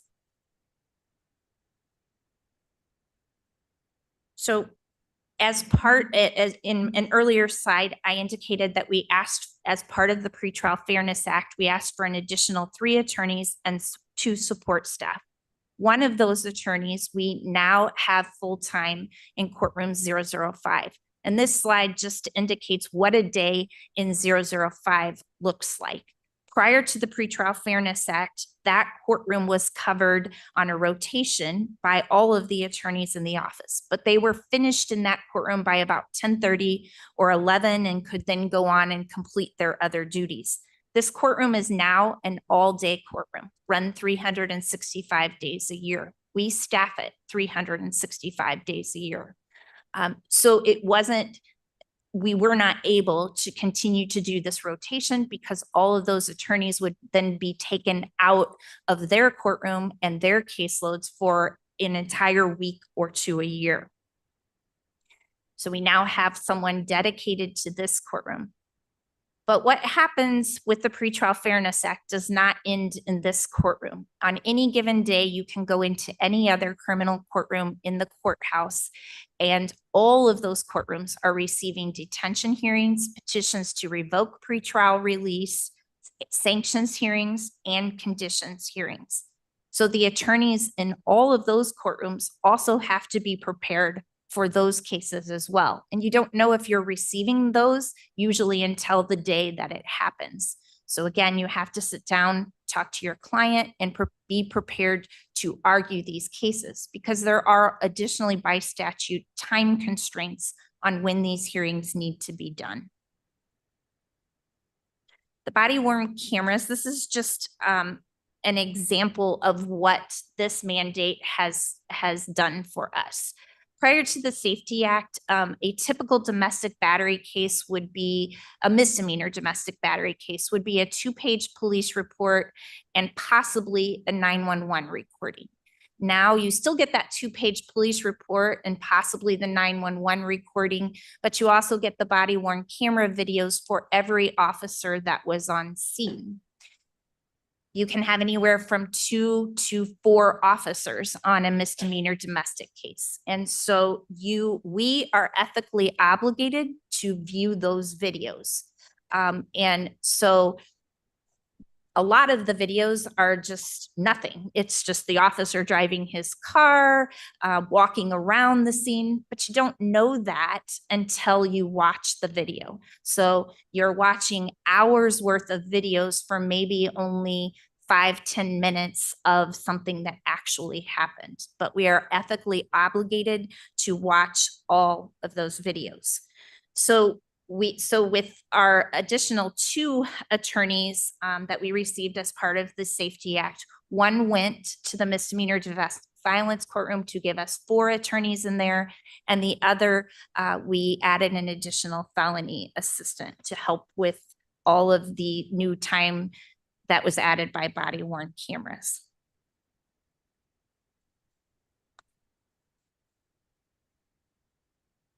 So as I said, we are constitutionally mandated to perform all of these duties. We are statutorily mandated to perform all of them. We are working within our means, but this does not mean that we are not strained. Our attorneys go above and beyond because they believe in what they do and because they care about what happens to their clients. They work extra hours and weekends and holidays to ensure that they meet their ethical obligations and are mandated and our mandates. But as a whole, we are only as good as each individual part. If we cannot do the work that we are ethically obligated to perform and that the Constitution mandates us to do, the whole system suffers. If we lose experienced attorneys, cases do not move as efficiently and effectively, and then that impacts everyone. That means that the state's attorneys, the assistant state's attorneys, their caseloads go up. It means that it's more time in court. So the judge's time is increased. It means that clerks are sitting in the courtroom longer to take care of the court calls. So that if we are not fully staffed and adequately staffed, that is a drain on the system as a whole.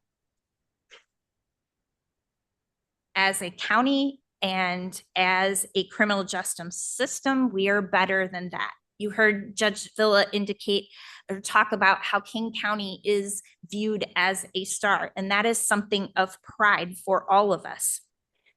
But we have to be able to also be the star in providing fair, efficient, and effective representation. We are doing that now. The Public Defender's Office is doing that, and we are doing that. We are running our office on 3.7% of our budget because the rest is needed to cover our mandates and our obligations under the statutes. Thank you, Lisa. Thank you. What's her name? Yes, absolutely. All right, Ms. Mosser. You have a very short presentation. Yep, About absolutely, actually. 300 pages in here. Yeah. Okay, are we ready? So the state traditionally goes last in everything, so there's no exception here. So I'm going to run through the majority of this quickly because I'm a big believer that you shouldn't have a presentation and then just read everything to you guys. You guys have access to this. I really recommend that you look at all of our presentations. As stated before, I'm a statutory office, so I can't not do my job. We have to do it effectively. I was elected because people believed in me and the mission that we were going to have. And when I come to you, when the public defender, the chief judge, the circuit clerk, all the people that you've had before you come here, it's because we were either elected or appointed, and we then are your subject matter experts. There is a very long statute that deals with what I deal with. I have put it into this presentation so that you guys can read it at your leisure, or if you cannot sleep tonight, either way. What I'm going to do really though is to talk to you about what happens within my office itself. We have 187 total employees. Of that, we have 89 attorneys, and then 98 make up the rest of the staff, which includes support staff, paralegals, case managers, advocates, investigators, and our executive staff. We are the largest law firm in Kane County, and we should be the largest law firm in Kane County because we deal with the majority of the cases that are out here. There are three main divisions within the office: the criminal division, we have a civil division, and then a quasi-criminal, which I'm going to go through. These are the divisions within the criminal division. We have a major crimes unit. The major crimes unit deals with the majority or the worst of our cases. So for example, anytime we have a murder case, they're usually the ones who are dealing with it. This is an important stat to note that in 2024, we charged 6 first-degree murder cases. In 2023, we over doubled that with 14 murder cases. While we see crime trends going up and down as we go through all of this, this is a significant one because that not only affects my office, but it also affects the judiciary and the public defender's office. So that went down, right? No, it went up. Murder's up. Murder's up. Oh, Hold on, I could go back to that. sorry. Or I'll keep going the wrong direction. So, oh yes, 2023 to 24, I'm reading these differently. It went down, which is significant. So that's one of the things that we want to make sure that people see. We have a gun and gang unit. Those deal with any time you're possessing a weapon illegally or you're using that weapon. In a lot of gang-related cases. In 2024, we had 163 that we charged just for this unit alone. And that wouldn't include, for example, a murder that a gun was used in because that goes to the major crimes unit. We work with many different police departments and task forces. Our Special Victims Unit prosecutes arson, adult sex cases, child pornography, and elderly cases. You can see that our numbers going from our total cases to our sex cases to child pornography. Obviously, these are very staggering. I'm going to talk a little bit more about the child pornography and how much that has gone up in the years. My Child Exploitation Unit, which is in conjunction with the Sheriff's Office, began in 2022 and charged 3 cases. 23, we charged 20 cases, and 24, we charged 31 cases. I need everyone to understand that these people were committing these crimes. They just were not being investigated. They are now being investigated because of this joint collaboration with myself and the Sheriff's Office, and we work with every police department in Kane County. Out of that, we have so far identified 128 real life victims, and I need that to be a sobering statistic for everybody to understand. The Child Advocacy Center, these are cases that are perpetrated on children. These are either sex offenses or they are major physical abuse cases. We have a lot of investigations that come in, and last year we had 406 cases that were investigated. We charged 75 of them. They resolved by way of trial or plea in 40 different cases, or in juvenile court, 9 different adjudications. These are staggering numbers because these are the children in Kane County that are being abused or molested. Our narcotics cases, as you can see, kind of wax and wane throughout what we're going. In 2024, we did see a reduction in the amount. We credit that reduction to a lot of deflection programs that police departments are doing, along with my office is doing. Because instead of just charging people with offenses, we're getting them right to resources, and that's exactly what we should be doing. It's important to note that we still have narcotics-related deaths, and I know the coroner talked a little bit about that before. These numbers aren't out yet for 23 and 24, but we want to see those numbers lessen.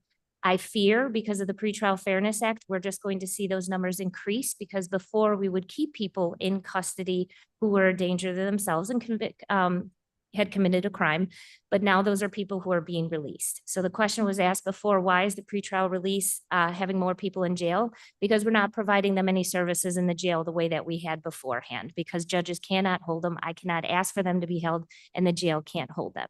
So we used to stabilize people within the jail through the great work that the sheriff and the undersheriff has done, and now we're just releasing these individuals without any services. My anchor courtroom is just any other case that wasn't mentioned in any of these other cases, with the exception of domestic violence and DUI. You can see these are pretty staggering case numbers that all of them hold. For the one person who's in courtroom 305, if they have 224 pretrial cases and we find all 86 people out on warrant status, now they have a significantly even more increased caseload number. Domestic violence, as all of you know, this is my passion in terms of prosecution. We have a misdemeanor filing of 1,476 new misdemeanor cases that are filed in 2024. Of that felony, we have 394 new felony offenses, and of those 394, 125 of those were strangulation cases. These numbers just continue to trend upward. Since we've seen this from COVID, we've seen a lot of mental health issues. Domestic violence is not getting any better, and this is something where I continue to have to put more people in those divisions just to deal with these intense caseloads. DUI major traffic cases. For our death and great bodily harm cases, we only went up by 1 in 2023 to 24, and in DUI cases, a felony DUI, we actually saw a reduction that happened in the years. Our misdemeanor DUI numbers went up a little bit. I want you to know this includes my office prosecution, but as well as the local prosecutors. So for example, the city of St. Charles can prosecute their own misdemeanor cases. Our traffic and misdemeanor cases just continue to have pretty much steady to a little bit of rising numbers depending on this. These are in our 3 different branch courts, which are here in St. Charles, in Aurora, and in Elgin. Our quasi-criminal division, this includes our juvenile division, abuse and neglect, and specialty courts. In juvenile, we've seen an increase in these cases of 25%. A lot of that dealt with an increase in child pornography cases, because people who are under the age of 18 possessing pictures of people who are under the age of 18, either nude or partially nude, is still a child pornography offense. And we've also seen an increase in our gun offenses. The work of the juvenile division is amazing because they continue to attempt to get these kids out of the system in the best way possible with little to no resources available. And you have a lot of people from our Juvenile Justice Center who are here today who deal with the people who are being housed, not even the people who are going through the system. and the struggles that they have to go through to try to get as much stabilization for these juveniles is impressive. Our abuse and neglect division, as you know, when the pandemic hit, they doubled the numbers of what we had for abuse and neglect cases. In terms of 2023 to 24, we've seen a slight increase, but we're doing a lot of hearings in regards to this. Our specialty courts, Ms. Oss went over that in detail, so I'm not going to go over what they do, but you can see that we continue to put people through this as much as possible because in Kane County, we are very proactive in making sure those with the highest risk and highest need get to the services when they possibly can. In addition to the specialty courts, we also have mental health courts, which is people who need to be involuntarily committed or forced medication. We're constantly doing hearings involving that both in Aurora and Elgin, and now we're going to add add Delnor Hospital and the jail to people who are going to be filing petitions that we will be representing them on. We also forfeit a lot of money in cars, and I saw recently we forfeited a bike, or 2 bikes. I don't know what we're doing with those 2 bikes. But this is when people use these instruments to commit more crimes. So then we have the lawful authority to take them in order to stop these crimes from continuing to be committed. We were ordered 664,000 plus in assets and money based on the specialty court division. We have our civil division, which you all know, and I'd hate to talk too much about it because John's ego is already significant that he calls himself the state's attorney all the time. But the civil division does great work and you know what work they do. And this is just a small highlight of what they do. We can't really quantify what they do, but you know that they're at their meetings, they're doing everything that they possibly can. Our child support division, we collected over $24 million for people within Kane County to help with child support. And that means we're representing people who need assistance in collecting money from the other individual. By law, we're supposed to have deflection programs. We do have our deferred prosecution program and collaborative diversion. Deferred prosecution has a whole different set of sub-programs. And as you can see, we consistently try to make sure that as many people that can be in, who are usually our lowest of risk and lowest of need, can get access to these services and resources with the goal at the end being no conviction. Our collaborative diversion is supposed to be for the medium risk, medium need people. We partner with local law enforcement so that instead of making an arrest, they are referred automatically to treatment, to resources, and to the services that they need. And we just continue to grow with that program over time. I have an investigations division. Within the investigations division, they've served 501 subpoenas or attempted to serve them and have done 35 different general investigations at my request. And that's not including the investigators that are in the Child Exploitation Unit or the CAC. This is just my general investigations. So what does that mean? That costs money, every single bit of it, and we know that. In addition to that, we have technology needs, computers, laptops that are constantly needing replacement. We need a new case management system for my office and the public defender's office because the Tyler one does not serve the interests of attorneys. It is supposed to be a case management system for the clerk's office. What's not included in here is obviously the increases that have to happen because of Axon that we have for our evidence, and then other technology needs that we're going to see over time. As I said this morning, I'm out of space. I need more space. We are sharing offices, we are sharing cubicles, we're doing the best that we possibly can. Terry Hunt created all of these and he is probably online watching this. So if you have any questions about this, I highly recommend asking him and not asking me. So this is a breakdown of our expenses, our revenues, and then obviously what we take in terms of property taxes. I think it's important to note that what I take from property taxes or the general fund essentially is $11 million. My total budget is $18 million, which means $7 million we have had to obtain in other ways, whether that be grants, whether that be special funds, whatever it is, we are doing our best at the state's attorney's office to not always have to use the money from the general funds. But the bottom line of this is that we have to be funded. And if $7 million dries up automatically, this county board is the one who's going to be responsible for figuring out how to continue to run offices or to fund offices like mine. Not without my partnership where I continue to try to find funds whenever I possibly can. As you can see, the majority of my budget goes with wages because the majority of what we have is employees.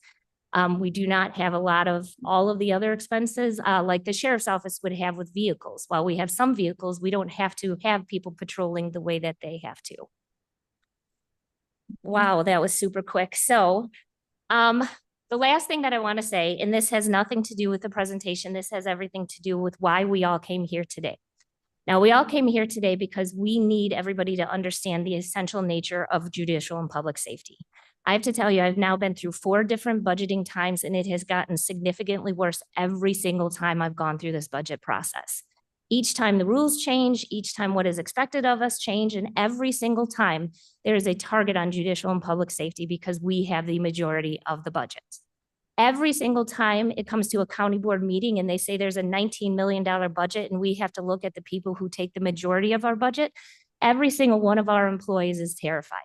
Every single one of our employees comes to us wondering if they're going to have a job. I'm going to give you an example. I advocated for equity, pay equity for everybody in my office. I am a state employee, not a county employee. I'm paid by the state. So every single time I come to here and I ask for money for my people, I get $0 of it. It's just my people. In 2023, we were awarded money through the budget because this county board said enough is enough. They deserve pay equity. And that same amount of pay equity was given to my colleague, Rochelle Conant, and not her, to her people, because again, she's paid differently. The very next year during the budgeting process, what seemed to be without reason or sense, it was proposed through finance that $3 million was going to be cut from my budget. That would be the same amount of money that the county board the year before said you deserve to have to pay your employees so they don't have to be on state support, so they don't have to have a second job, so that they can actually come to the job that they love and not have to worry about paying their bills. So in the span of 1 year, they were told you're worth it, and then they were told we're not going to be able to find the money for it. I come to find out later that that was mostly a political stunt that was done to try to get people to put the retailer's occupation tax on the referendum. Well, I had 187 employees who were terrified that they were either going to lose the money that they now relied upon, or they were going to lose the job that they have. I am coming to you as the elected state's attorney because I care about my employees. I care about all the employees in judicial and public safety and every single employee of Kane County. The job is yours for the county board to be able to fund this county. I will be your partner throughout all of that. I will be wherever you need me to be to say what it is that we do in this system. I will go and apply for grants and special funds, and I will do whatever you need me to do to help supplement this income. But at some point, this budget has to be straightened out so that the people of Kane County are no longer terrified whether or not they're going to have a job as we continue to go through this budget process. So that's it for me on my soapbox and my very short presentation. If you have any questions, I'm here to answer them. Thank you, Jamie. Well done.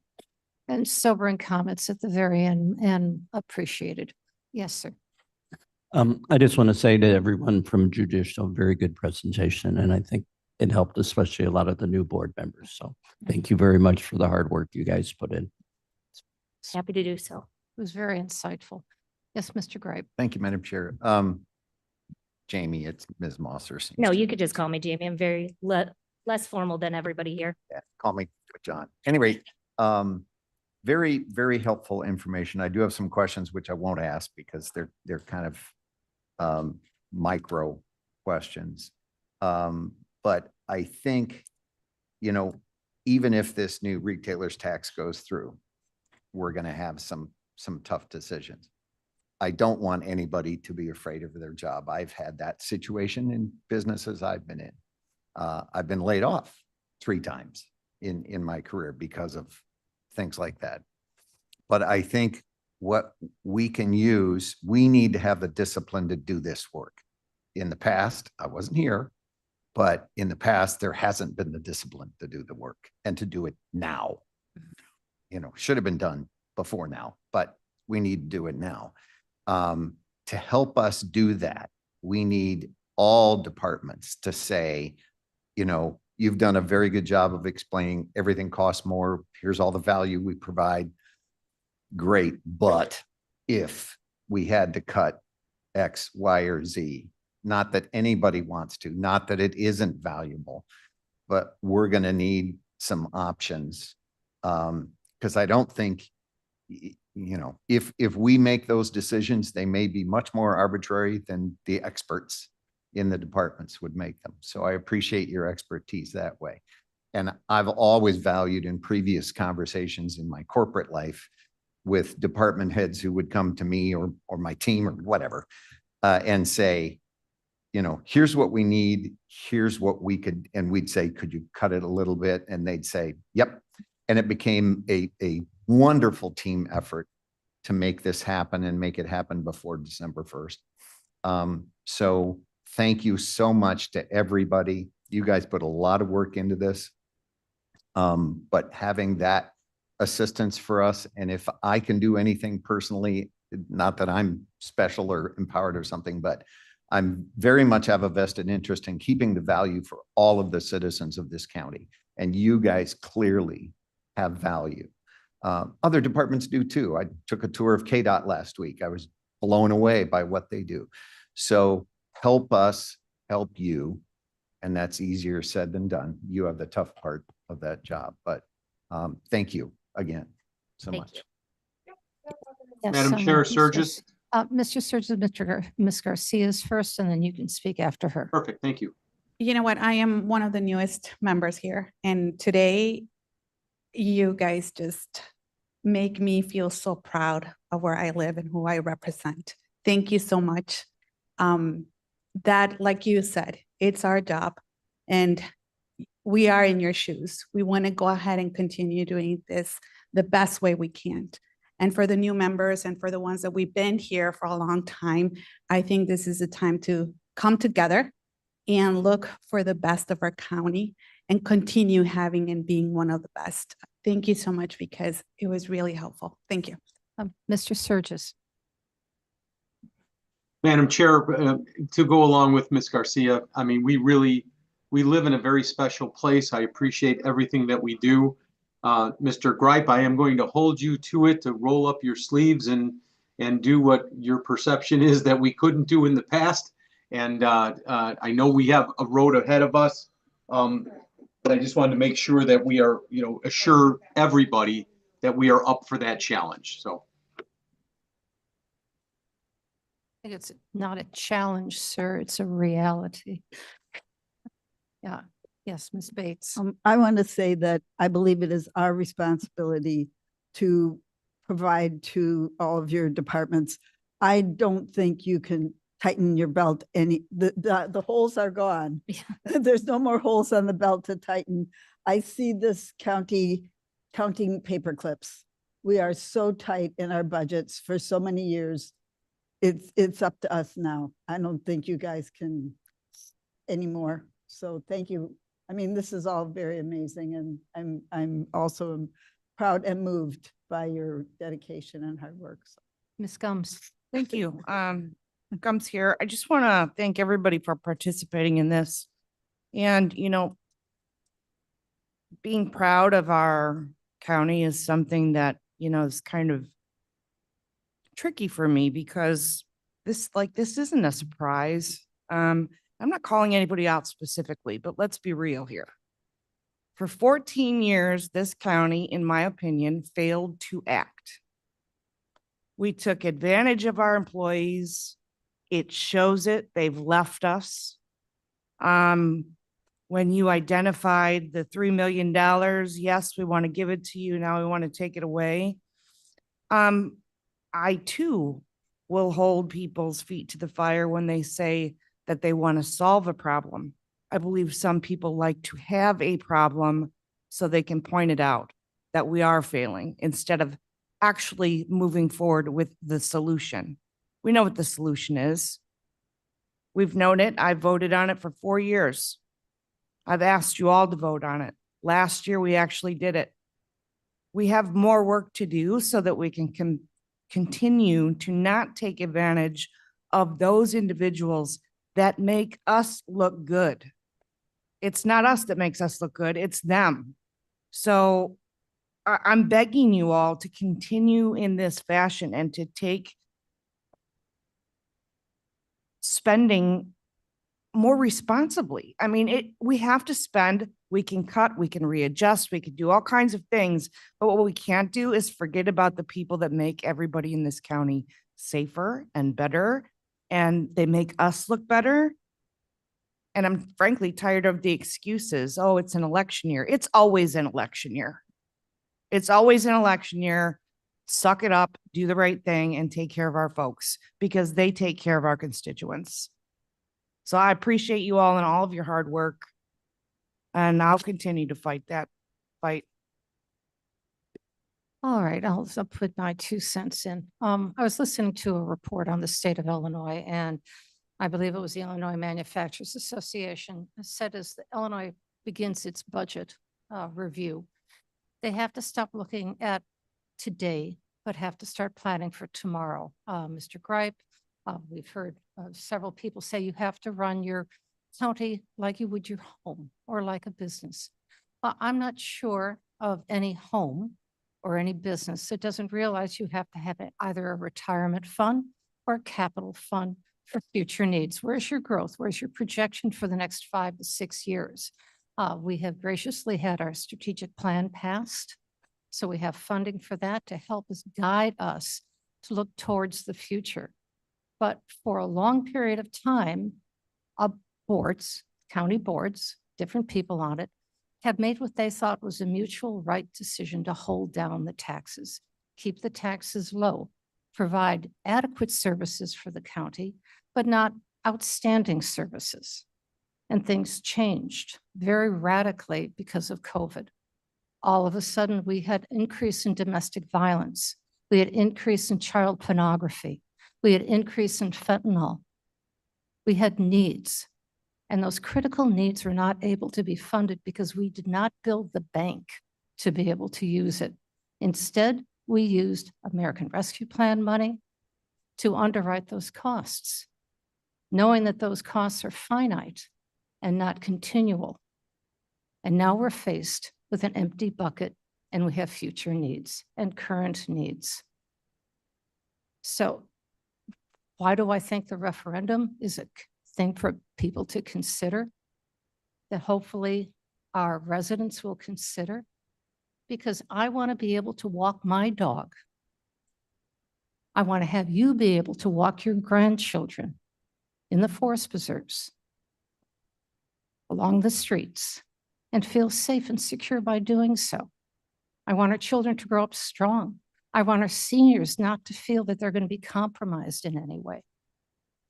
I want Kane County to be a superb county, as all of these hardworking people that we just heard from for the last 3 hours have spoken to support that. And it's up to 24 board members to be able to support this, not politically, but because it depends very much on our lives, on the value of our real estate, on the growth of our businesses and our schools. So that's my 75 cents. So thank you all. 0.75 cents. 75 cents. Thank you all for coming. You did a great job. Very helpful. Appreciate it. Thank you.